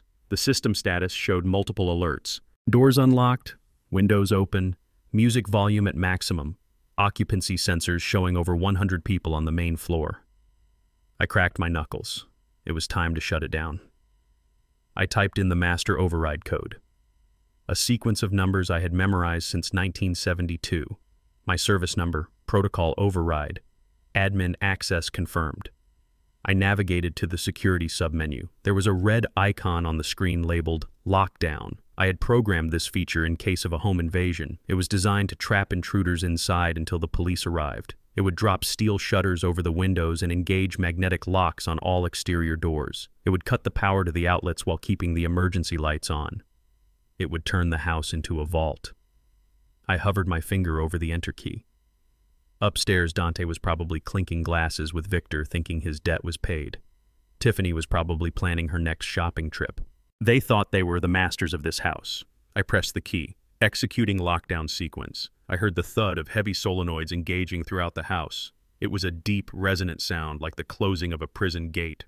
On the monitors, I saw the steel shutters descending over the glorious floor-to-ceiling windows in the living room. I saw the front door deadbolt slide home with a mechanical snap that must have been audible over the music. Then I cut the music. Silence slammed into the house. I switched the audio feed on so I could hear them. "What happened?" Someone shouted. "The power is out." "Hey, the doors won't open," another voice yelled.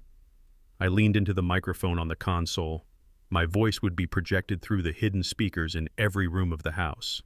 "Attention guests," I said, my voice calm and cold. "This is Ezekiel Freeman. You are trespassing." I watched the monitor. Dante dropped his glass. Tiffany looked around wildly, clutching her throat. The party was over. The lesson had begun. The silence that filled the mansion was heavy and suffocating like the air before a tornado touches down. The emergency lights cast long, eerie shadows across the faces of the 100 guests who were now prisoners in my home. They looked at the steel shutters blocking the windows and the magnetic locks sealing the doors with a mix of confusion and rising panic. The music was gone. The laughter was gone. In its place was the hum of the server room ventilation system, which I was now broadcasting through the main speakers. I sat in the leather chair in the sub-basement, my finger hovering over the enter key on the main console. On the wall of monitors in front of me, I had a God's eye view of the chaos upstairs. Dante was standing in the center of the room, his champagne glass shattered on the floor at his feet. He was spinning in circles, looking at the ceiling, looking for the source of my voice. "Who is doing this?" he screamed, his voice cracking with hysteria. "This is not funny. Open the doors." Tiffany was clutching Victor's arm, her nails digging into his expensive suit. Her face was pale, the blood drained from her cheeks, leaving her looking like a wax doll. She knew.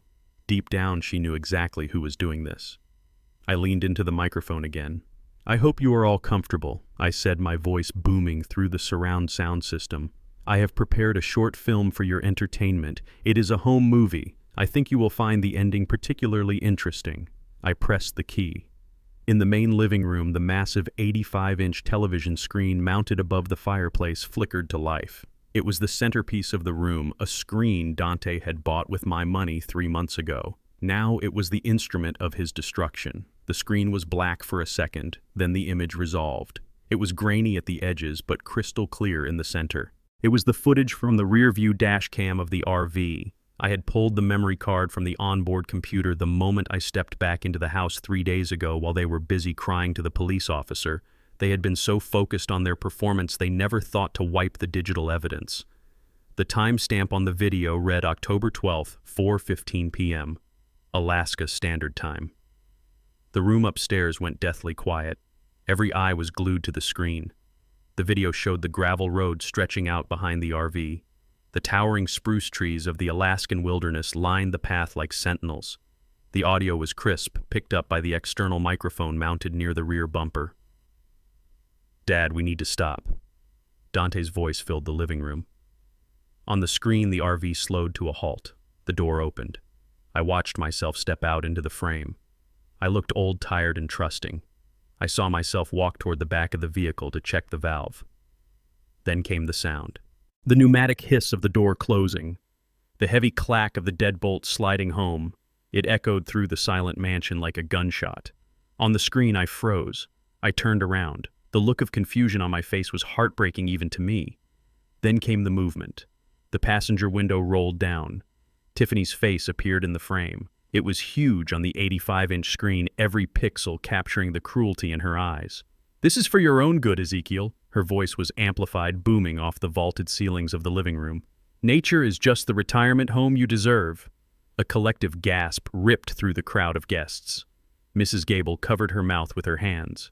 Victor, the enforcer, crossed his arms, his face unreadable, but his eyes hard.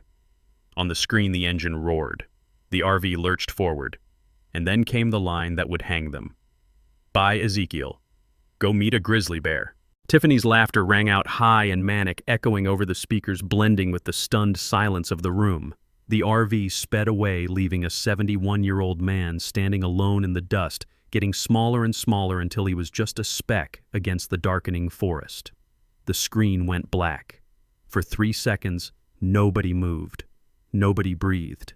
Then chaos erupted. "That is a lie," Tiffany screamed, her voice shredding the silence. "It is a deep fake. It is AI. He made it up." She looked around wildly, grabbing the arm of a woman standing next to her. "You know me, right? You know I would never do that. He is crazy. He doctored the video." But the woman pulled her arm away, recoiling from Tiffany as if she were radioactive. The look of disgust on the woman's face said everything. You cannot fake that kind of cruelty. You cannot fake the specific cadence of a voice mocking a dying man. Dante stood paralyzed. He was looking at the blank screen, his mouth opening and closing. He knew there was no defense. He knew that the timestamp matched the GPS data. He knew that the police officer who had taken his statement 3 days ago would be seeing this video very soon. "You left him," Mrs. Gable shouted, her voice trembling with rage. "You told us he wandered off. You cried in my kitchen and told me he was lost. But you left him." "It was not like that," Dante stammered, holding up his hands. He was aggressive. We were scared." "Scared." Victor's deep voice cut through the babble. He stepped forward, looming over Dante. "You looked pretty brave when you were driving away. You told me he died of natural causes. You told me the insurance money was clean." Dante shrank back. "Victor, please, let me explain." There is nothing to explain, Victor spat. You are a liability, Dante, and I do not like liabilities. Tiffany rushed at the TV, grabbing the remote and smashing it against the wall, trying to kill the image that had already burned itself into everyone's retina. Turn it off! Turn it off! She shrieked.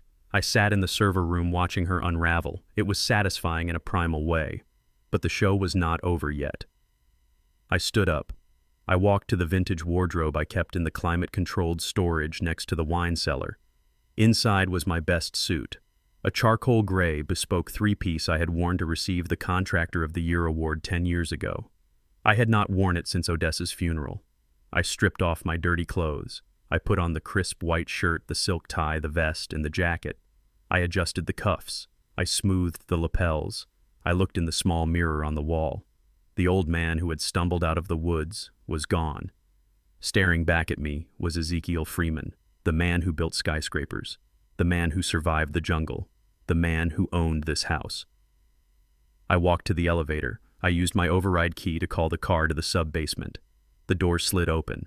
I stepped inside. I pressed the button for the ground floor. The elevator rose smoothly. I could hear the commotion upstairs getting louder. Arguments, accusations, the sound of people trying to force the doors open. The elevator dinged, a soft, polite sound that cut through the noise in the foyer. The doors slid open. I stepped out. The entire room turned to look at me. I stood framed by the elevator doors, impeccable in my suit, my back straight, my eyes clear. I held a cane not because I needed it, but because it made me look like a king holding a scepter. Dante stared at me as if I were the devil himself. Tiffany stopped screaming, her chest heaving, her makeup smeared. I walked into the center of the room. The crowd parted for me instinctively. I stopped in front of my son. I looked him up and down, noting the sweat staining his collar, the tremor in his hands. You threw a party, I said, my voice calm and conversational. And you did not invite the guest of honor. That is rude, Dante. Dad, Dante whispered. I turned to the crowd. I looked at the neighbors. I looked at the loan sharks. I looked at the so-called friends who had come to drink my wine and celebrate my demise. Get out of my house, I said. The magnetic locks on the front door disengaged with a loud clack. The heavy oak door swung open, but nobody moved. They were too captivated. They wanted to see the end of the play. I turned back to Dante and Tiffany. You wanted me gone, I said. You wanted my money. You wanted my life. I took a step closer to Tiffany. She flinched, backing away until she hit the wall. You told me to meet a grizzly bear, I said softly. I leaned in close so only she and Dante could hear. Well, sweetheart, you met him, and he is not happy. The air in the room crackled with a tension that was almost electric. Dante stared at me, his face a mask of pure hatred that was starting to crack around the edges, revealing the terror underneath. He took a step toward me, his hands balling into fists. It was a primal reaction. When the cornered animal realizes the trap has sprung, it lashes out. You are dead, old man, he screamed, his voice raw. You are legally incompetent. I have the court order. I have the power of attorney. You cannot kick me out. This is my house. He lunged. It was clumsy, desperate. He wanted to hurt me, to silence me, to physically force the reality back into the shape he needed it to be. But he never reached me. The heavy oak front doors swung open again, not by magic, but by the hand of a uniformed police officer. Behind him walked Desmond Cole, looking like an avenging angel in his trench coat carrying a thick leather briefcase. Step back, Mr. Freeman. The officer commanded, his hand resting on his taser. Dante froze. He looked at the officer, then at me, then at Desmond. He was trying to calculate the odds. He was trying to figure out if he could talk his way out of this. Officer, he is having an episode, Dante stammered, pointing a shaking finger at me. He is violent. He just threatened his guests. I have the paperwork right here. I am his legal guardian. Desmond stepped forward. His shoes clicked on the marble floor, echoing in the silence. He placed his briefcase on the center table right next to the untouched trays of expensive sushi. He opened it with a deliberate snap. Actually, Mr. Freeman, Desmond said, his voice smooth and carrying to every corner of the room. That paperwork is worth less than the napkin you are holding. Who are you? Dante snarled. I am Ezekiel Freeman's attorney, Desmond replied, and I am here to inform you that the asset you think you control has evaporated. Dante laughed. It was a high, brittle sound. That is impossible. The judge signed the order this morning. I signed the sale contract an hour ago. The money is being wired. Desmond pulled a document from his briefcase. It was bound in blue legal backing. He held it up. What you failed to realize, Dante, is that the law moves on a timeline, and your father moves on a different one. He handed the document to Dante. Dante snatched it, his eyes scanning the pages frantically. This is a notice of transfer, Desmond explained for the benefit of the room. Dated last Friday, effective immediately upon signature. Dante looked up, his face gray. What is this? It is the activation of the Grizzly protocol, Desmond said. A murmur went through the crowd. The name sounded ominous, heavy. What does that mean? Tiffany shrieked, stepping out from the wall. What did he do?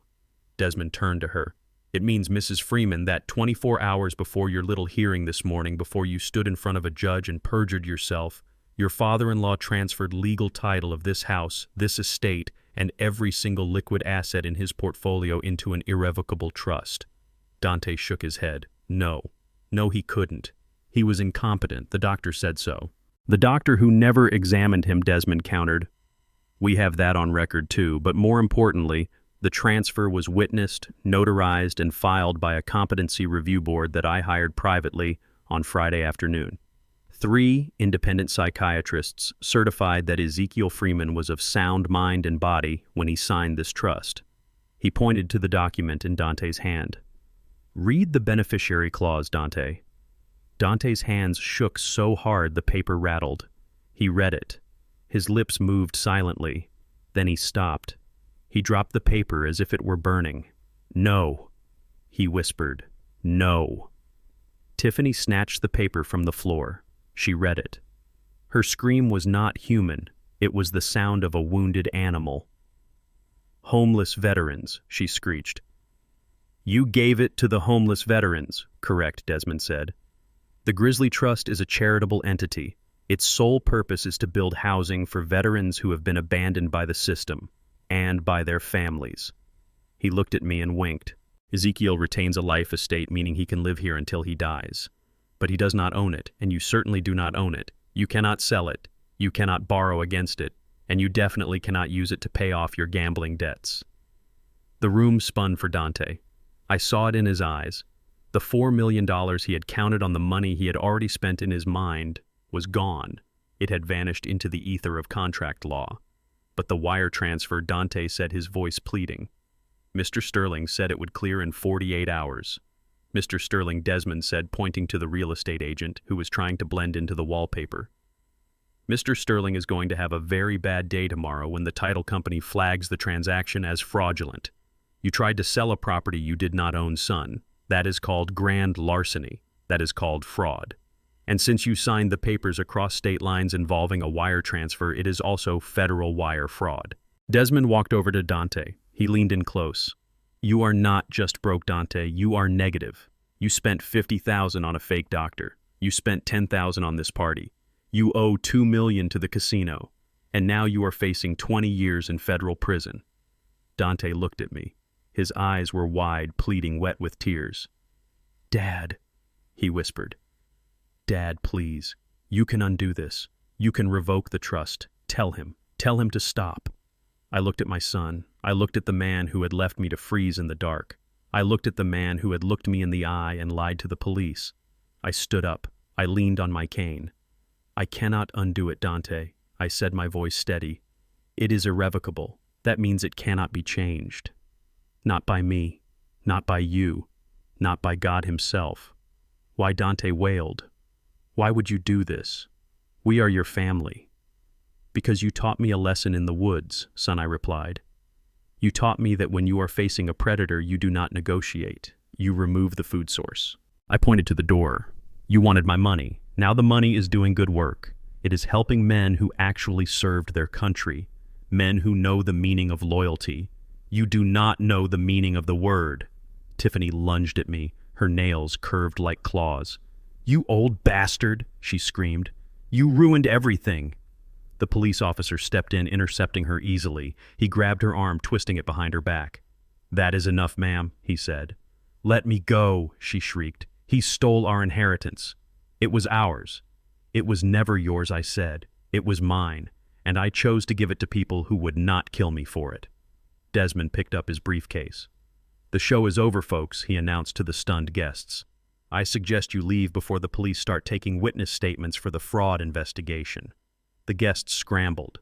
It was a stampede of expensive shoes and designer bags. Nobody wanted to be associated with the sinking ship, but 3 men did not move. They stood near the kitchen door, calm, still, and terrifying. Victor, the enforcer, stepped forward. He was holding a glass of water. He took a sip and placed it gently on a coaster. He walked through the emptying room, his eyes fixed on Dante. Dante saw him.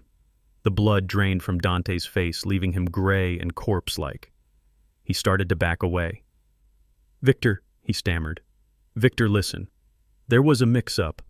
The bank. The trust." Victor stopped in front of him. He ignored the police officer. He ignored Desmond. He ignored me. He only saw Dante. "You told me the house was sold." Victor said, his voice low and gravelly.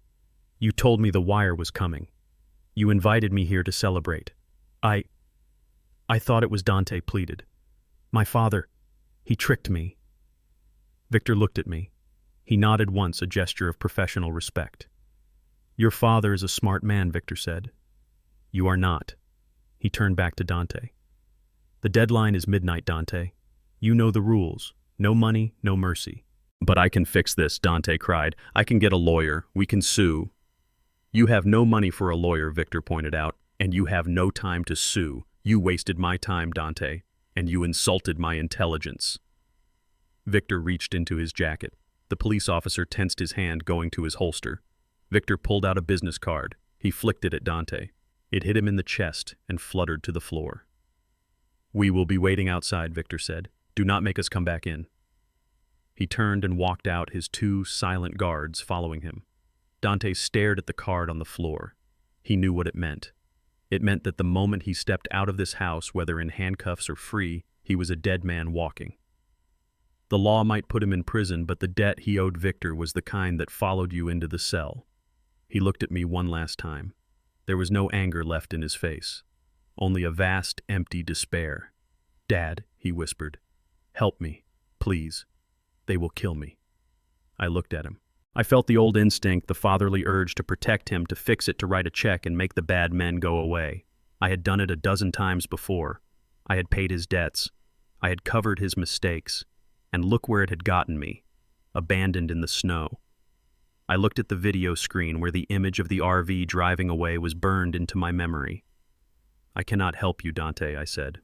"I am just a confused old man, remember?" I turned my back on him. "Officer," I said to the policeman, "I would like these trespassers removed from my property."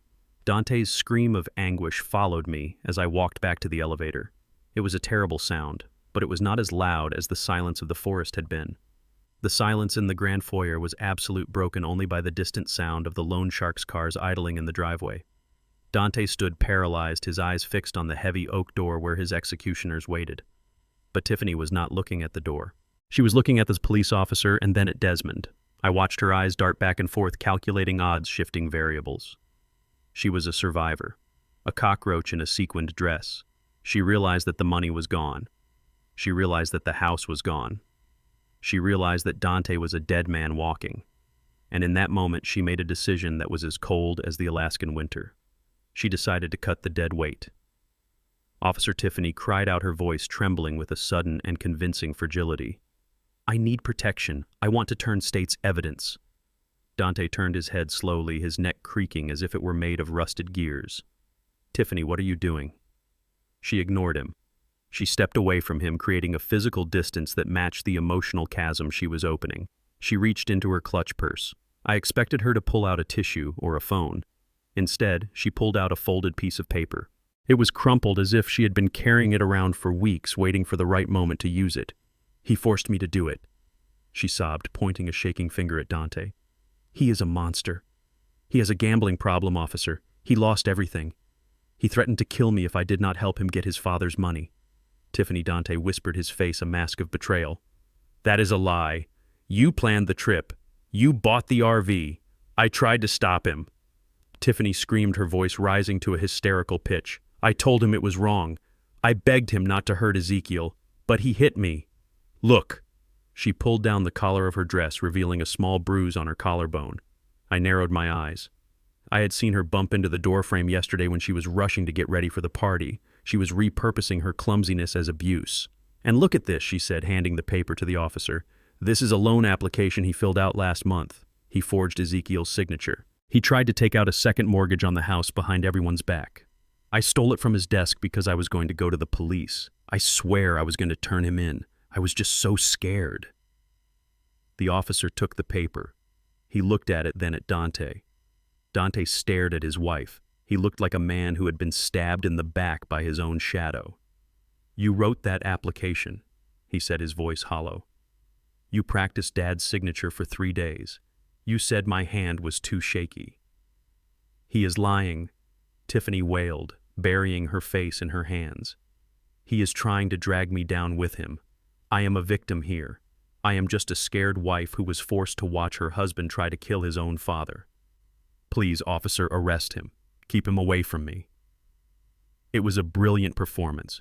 She was rewriting history in real time, painting herself as the hostage in Dante's chaotic life. She was banking on the fact that Dante was the one with the gambling debts. She was banking on the fact that Dante was the one who had signed the sale contract today. She had kept her name off the most incriminating documents, leaving just enough distance to claim duress. She was throwing him to the wolves to save her own skin.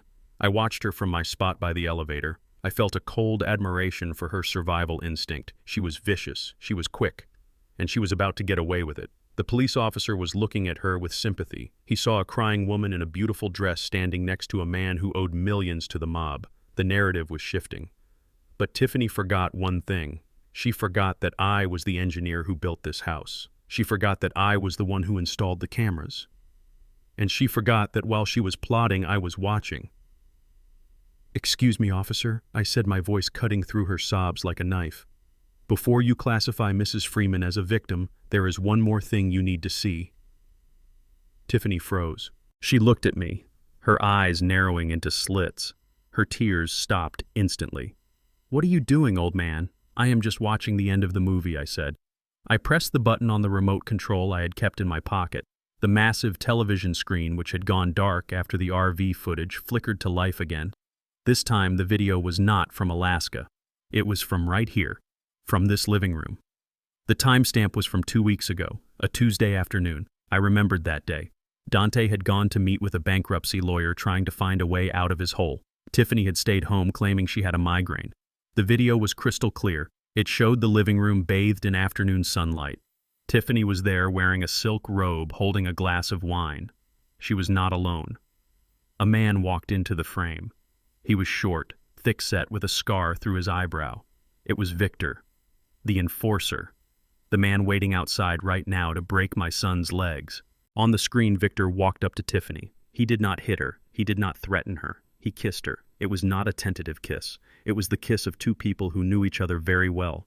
Tiffany dropped her wine glass onto the carpet, ignoring the stain, wrapping her arms around Victor's neck.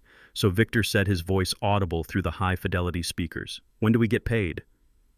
"Soon," baby Tiffany replied on screen, pulling him toward the sofa. "The old man is trusting. Dante is a wreck. Once the accident happens, the insurance pays out double." And Dante Victor asked, his hands moving over her. "Dante is the fall guy," she laughed. "If anything goes wrong, he takes the heat. He signed the papers. He has the debts.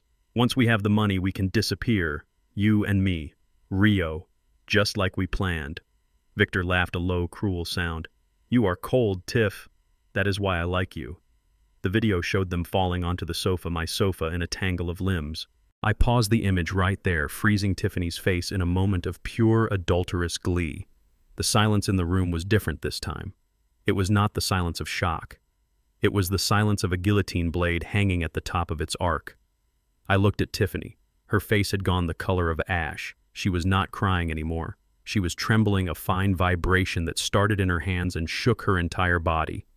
She looked at the screen, then at the officer, then at Dante. There was nowhere to hide. Her victim narrative had been incinerated in high definition.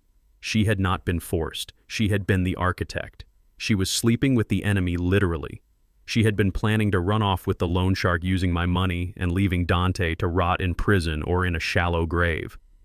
I turned to Dante. He was staring at the screen. He was not blinking. He looked like a man who had been hollowed out with a spoon. His entire reality, the foundation of his life, was dissolving. He thought he was doing this for his family. He thought he was saving his wife. He thought they were partners in crime fighting against a cruel world. But he was just the mark. He was the patsy. His wife was sleeping with the man who threatened to kill him. She had set him up from day one. Dante turned his head slowly toward Tiffany. His eyes were dead. There was no anger in them, just a vast, bottomless void. "You and Victor," he whispered. Tiffany backed away, holding her hands up. "Dante, listen. It is not what it looks like. I was trying to buy us time. I did it for you." "Stop," Dante said. His voice was flat. "Just stop.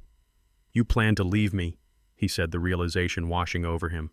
"You were going to take the money and leave me with the debt. You were going to let Victor kill me." Tiffany's face twisted. The mask fell away completely. She stopped retreating. She straightened up, her lips curling into a sneer. "Of course I was going to leave you," she spat. "Look at you. You are a loser, Dante. You gambled away our savings. You gambled away your inheritance. You are weak. Victor is a man. He knows how to take what he wants. You couldn't even kill your father, right? You messed up the one thing that could have saved us." She laughed, a harsh, brittle sound. "I should have pushed the old man myself. I would have made sure he hit the rocks." The police officer stepped forward, his hand on his handcuffs. "Okay, that is enough. Mrs. Freeman, turn around and place your hands behind your back." Tiffany spun around, snarling like a cornered cat. "Do not touch me." The officer didn't ask again. He grabbed her wrist, spinning her around and slamming her against the wall. The click of the handcuffs was loud and final. "You have the right to remain silent," the officer recited. "I wish you would exercise that right," I added from my spot by the elevator. As the officer dragged a screaming, cursing Tiffany out the front door, Dante stood alone in the center of the room. He looked at the frozen image of his wife and his tormentor on the screen. He looked at the empty space where his future used to be. He fell to his knees. It was a slow collapse, like a building whose structural supports had been cut. He hit the floor with a heavy thud. He did not cry. He did not scream. He just stared at the floor, his hands resting limply at his sides. He realized finally that he was the stupidest man in the room. He had betrayed the only person who ever truly loved him, his father, for a woman who was planning to dance on his grave. He had sold his soul for a counterfeit bill. I walked over to him. I stood over him, leaning on my cane. I looked down at the son I had raised. I saw the bald spot on his head. I saw the expensive suit that he had bought with stolen money. I saw a man who had everything and threw it away with both hands. "She never loved you, Dante," I said softly. "And the sad part is I did." Dante looked up at me. His eyes were wet, but there were no tears falling. He was beyond tears. "I am sorry, Dad," he whispered. "It is too late for sorry," I said. I turned and walked away, leaving him kneeling on the marble floor, waiting for the police to come back and take him away, or for Victor to come back and finish the job. He was alone, truly alone, and that was a punishment worse than any prison I could imagine. The arrival of the Major Crimes Unit changed the atmosphere in the house from a domestic dispute to a crime scene. Detective Johnson had called for backup the moment he saw the video, but the detectives who walked through the door now were not looking for fraudsters. They were looking for killers. Two men in cheap suits and grim expressions walked in, followed by a forensic technician. They did not look at the opulent furniture or the stunned guests who were still lingering in the driveway. They looked at me. Mr. Freeman, the lead detective, said his name was Miller. We saw the footage. It is damning. But to make an attempted murder charge stick, we need to prove that the environment they left you in was lethal. We need to prove they drove you deep enough that you could not walk out. I nodded. I had anticipated this. A video shows the act, but data proves the intent. I reached for my wrist. I was still wearing my old Garmin tactical watch.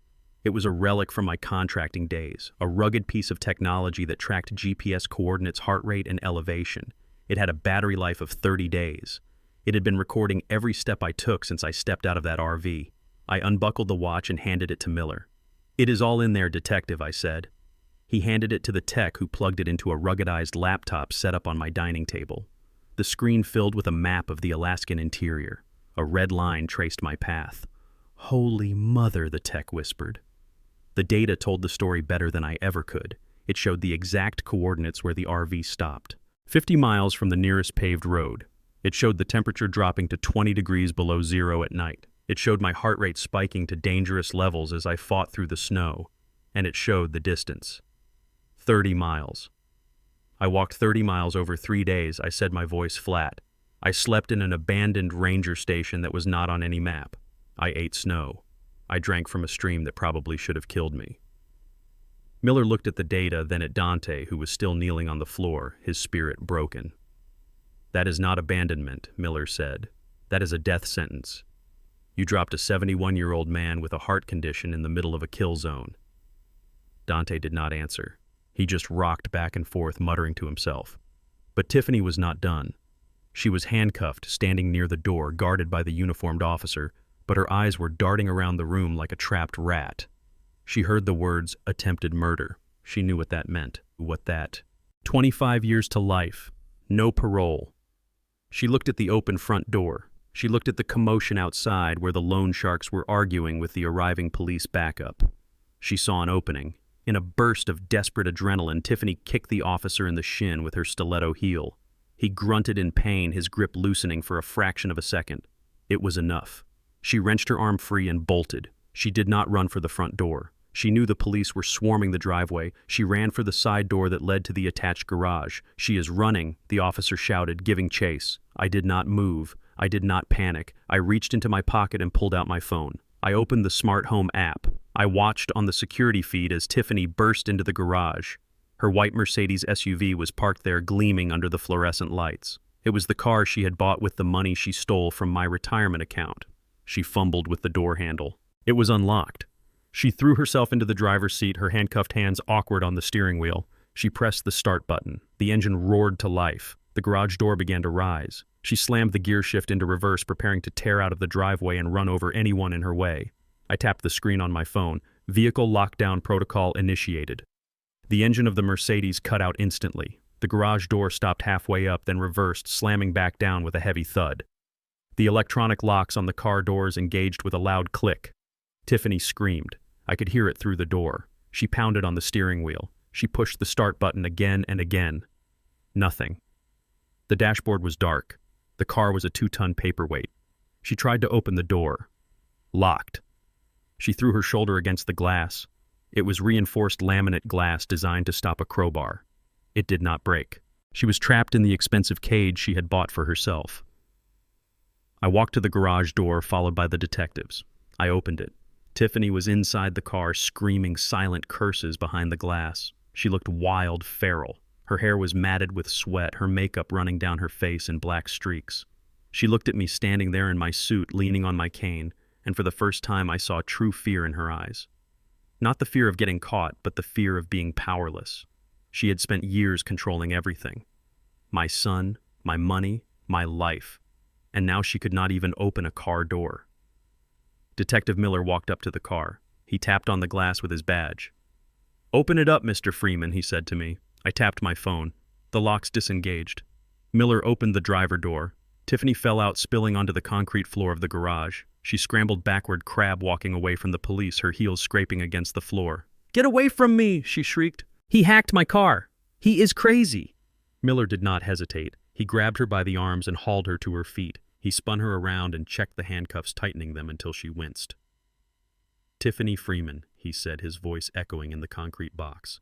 "You are under arrest for the attempted murder of Ezekiel Freeman. You are also under arrest for conspiracy to commit fraud, elder abuse, and grand larceny." He began to read her rights, but she screamed over him, drowning out the words with a stream of vitriol directed at me. "I hope you die, old man," she yelled as they dragged her past me. "I hope your heart explodes. You are nothing. You are just a wallet with a pulse." I looked at her. I looked at the woman who had poisoned my family. "I am the man who survived the woods," I said calmly. "And I am the man who just canceled your future." They dragged her out to the waiting squad car. She fought every step of the way, kicking and biting until they had to hobble her legs. The neighbors watched in stunned silence as the grieving daughter-in-law was stuffed into the back of a police cruiser like a common criminal. I walked back into the house. Dante was still there, sitting on the floor, surrounded by detectives. He looked up as I entered. He saw the look on my face. He knew there was no escape for him either. Miller walked over to him. He pulled out a second pair of handcuffs. "Stand up, Dante," he said. Dante stood up slowly. He held out his hands. He did not fight. He did not scream. He just looked at me with those dead, empty eyes. "Dad," he whispered. I turned away. I could not watch. I heard the click of the cuffs. I heard the shuffle of feet. I heard the front door close. And then finally there was silence. The house was empty. The party was over. The guests were gone. The family was gone.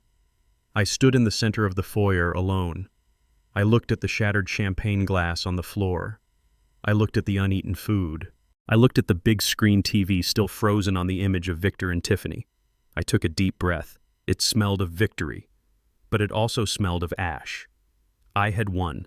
I had destroyed my enemies. I had reclaimed my house. But the cost was everything I had spent 40 years building. I walked to the fireplace. I picked up the pine cone I had placed there earlier. I turned it over in my hand. It was rough and sharp. It was time to clean up the mess.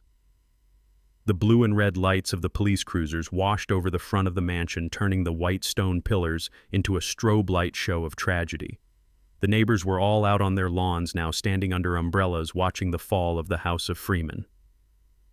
They whispered behind their hands, pointing as the officers led Dante down the front steps. He was not walking with the arrogant strut he had used just hours before. He was stumbling, his legs heavy, his expensive Italian shoes dragging on the wet pavement. I followed them out. The rain had stopped, leaving the air cold and crisp. I stood on the porch, my hands resting on the head of my cane, watching my only son being marched toward a cage. Suddenly, Dante stopped. He planted his feet, digging his heels into the driveway. He twisted his body, fighting against the grip of the officers. "Wait!" he screamed. "Wait! I need to talk to him." He turned his head, looking back at me. His face was a ruin. Snot and tears ran down his cheeks, mixing with the sweat of his terror. His eyes were wide and bloodshot, filled with a confusion that was rapidly boiling over into rage. "Why, Dad?" he shouted, his voice cracking. "Why did you do this? Why did you give it all away?" The officers tried to push him forward, but he fought them, thrashing like a fish on a hook. "You have millions," he yelled, his voice echoing off the neighboring houses.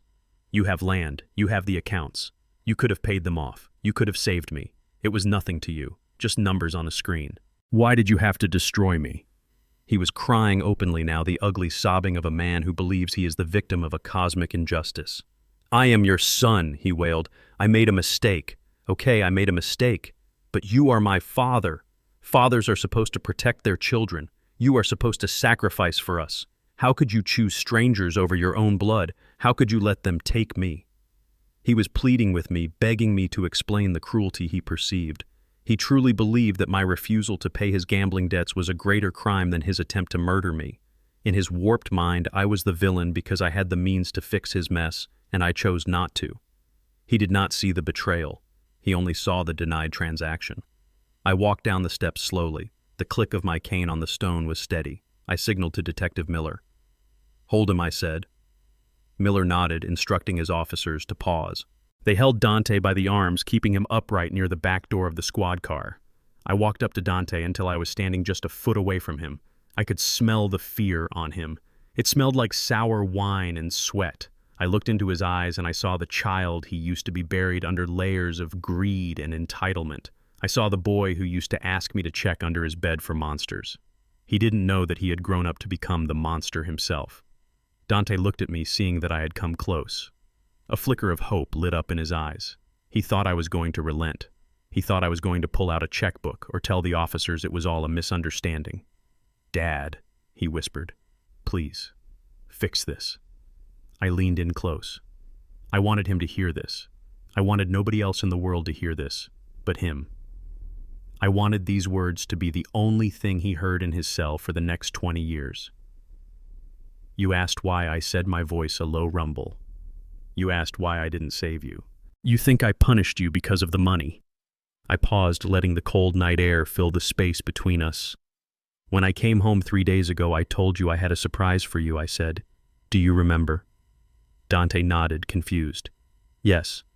You said you had a surprise. I did not come home to expose you, Dante. Not at first. I came home because I had something to give you. I reached into the inside pocket of my jacket. I pulled out a folded document. It was not a legal summons. It was not a restraining order. It was a thick presentation booklet bound in leather with gold lettering on the cover. I held it up so he could see the title. Project Grizzly. Dante stared at the words. His brow furrowed. What is that? This, I said, tapping the cover, is the contract I finalized 2 weeks ago. It is the biggest deal of my career. A government contract to rebuild the entire seawall infrastructure for the city of Seattle. It is a $50 million project, Dante. $50 million. Dante's mouth fell open. The air seemed to leave his lungs. I spent the last 6 months negotiating this. I continued, my voice relentless. I came out of retirement to land this whale. Not for me. I do not need the money. I have enough. I leaned closer, my voice dropping to a whisper that cut like a knife. I did it for you. Dante shook his head, his eyes widening. No. Yes, I hissed. I knew you were struggling. I knew you felt small in my shadow. I wanted to give you something that was yours. Something that would make you a king in this city. I opened the booklet to the second page. There was an organizational chart. At the top, under the title of CEO, was a name. Dante Freeman. This was your birthday present, son, I said. Next week, on your 35th birthday, I was going to hand you the keys to the kingdom. I was going to step down and make you the CEO of the new joint venture. You would have had a $5 million signing bonus on day one. You would have had a salary of $500,000 a year. You would have had equity. I watched the realization hit him. It was like watching a building collapse in slow motion. $5 million. That would have paid your debt to Victor twice over. It would have bought you a new house. It would have bought you freedom. Dante began to shake. His knees buckled and the officers had to hoist him up. All you had to do was wait, I whispered. All you had to do was be a good son for 1 more week. Just 7 days, Dante. If you had just driven that RV to a campsite and roasted marshmallows with me like a human being, you would have come home to an empire. I closed the booklet with a snap. But you were too greedy. You were too impatient. And you listened to a woman who hated you instead of a father who loved you. I pointed to the title on the cover again. Tiffany made a joke about me meeting a grizzly bear in the woods. She thought it was funny. But this is the grizzly she should have been worried about. This project was the future. And you threw it away. Dante made a sound that was not a word. It was an animal keening a sound of pure regret. He looked at the booklet in my hand as if it were the Holy Grail and he had just knocked it into the mud. 50 million, he choked out. 50 million. I burned the contract this morning, I lied. I didn't burn it, but I wanted him to feel the finality of it. I dissolved the company, Dante. The deal is dead, just like you wanted me to be. Dante looked at me, and for the first time he truly saw what he had done. He hadn't just killed his father. He had killed his own salvation. He had traded a diamond for a handful of broken glass. I stepped back. The connection was broken. You wanted an inheritance? I said, my voice cold and final. Here it is. You inherit the knowledge that you had everything, and you threw it into the snow. I nodded to the officers. Take him. Dante did not fight them this time. All the fight had gone out of him. He hung in their grip like a puppet with cut strings. His eyes were fixed on the leather booklet in my hand. He was muttering the numbers over and over again. 50 million. 5 million. 7 days. They pushed him into the back of the police car. He collapsed onto the seat, his face pressing against the plexiglass divider. He looked out at me. He looked at the house. He looked at the life he could have had. The regret on his face was total. It was absolute. It was a hell of his own making. He realized that his greed hadn't made him rich. It had cost him the greatest fortune he would ever touch. He realized that he was not the victim. He was the fool, the man who killed the goose that laid the golden egg because he couldn't wait for breakfast. The officer slammed the door shut. The sound was heavy and final, sealing him inside his new reality. I watched the car pull away, the red taillights disappearing down the street just like the RV had disappeared into the forest, but this time I was not the one left behind. I was the one standing on solid ground. I looked down at the Project Grizzly booklet. I hadn't burned it. I would give the contract to a competitor, a man who had served with me in the Corps, a man who had honorable children. I turned and walked back toward my empty house.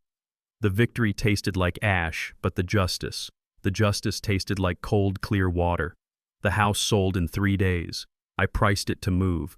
I did not want to negotiate. I just wanted to scrape the memory of Tiffany and Dante off the walls. The buyers were a young couple from California who saw the crown molding and the view and fell in love. They did not know about the poison that had seeped into the foundation. They did not know about the betrayal in the living room or the attempted murder planned in the kitchen. To them, it was just a beautiful house. To me, it was a crime scene. I took a portion of the proceeds from the sale. Not for me. I went to see Victor one last time. We met in the parking lot of the diner where I used to take Dante for pancakes when he was a boy. I handed Victor a cashier's check. $2.1 million. It was a fortune. It was the price of a life. Victor looked at the check, then at me, his eyes narrowing. Why, he asked. He tried to kill you. He left you for dead. Why pay his debt? Because he is my son. I said, my voice flat, and because death is too easy. If you kill him inside, he learns nothing.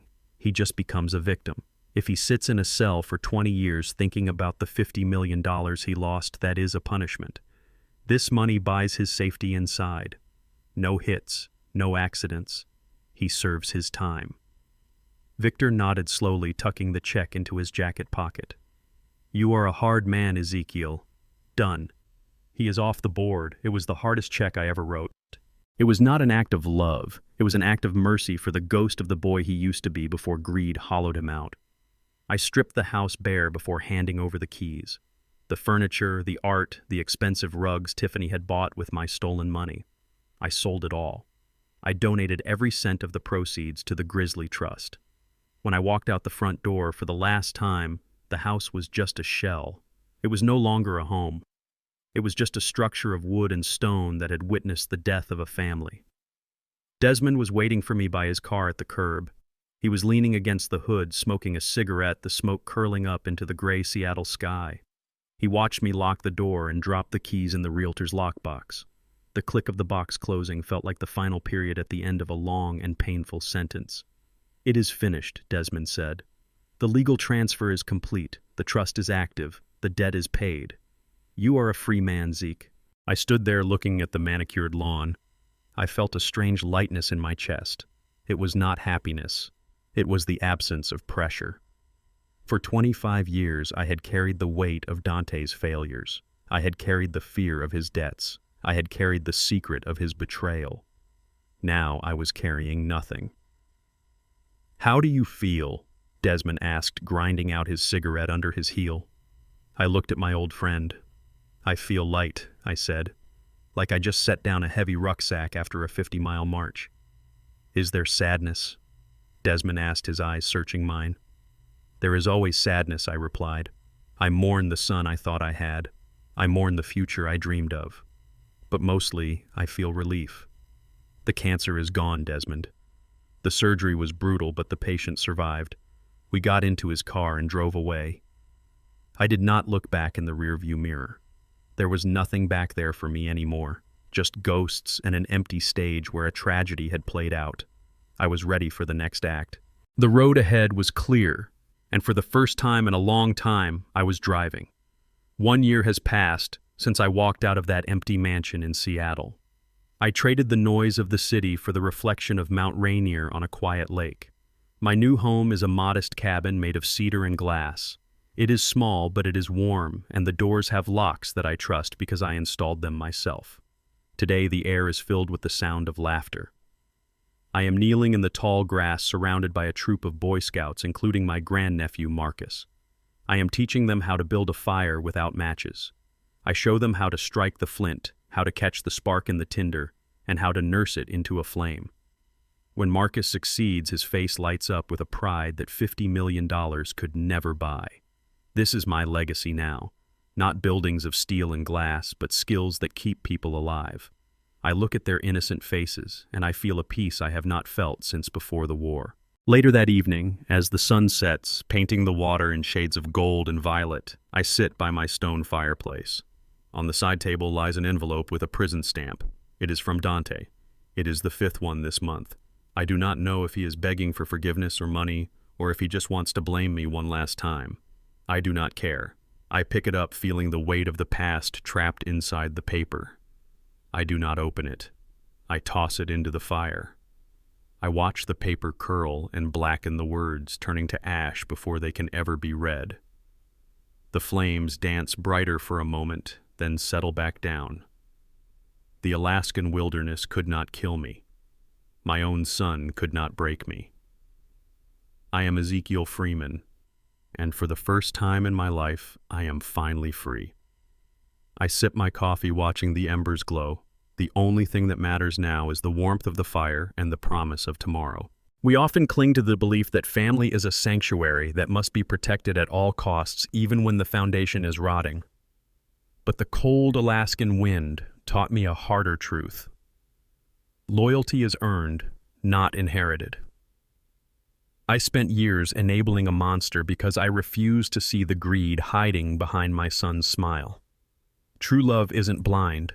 It has boundaries. If you have to buy someone's affection or sacrifice your dignity to keep the peace, you are not in a relationship. You are in a hostage situation. Sometimes the bravest thing you can do is cut the cord and let the toxic people in your life face the consequences of their own actions. If you believe that respect is more important than blood, hit that like button and subscribe to the channel for more stories of justice served cold.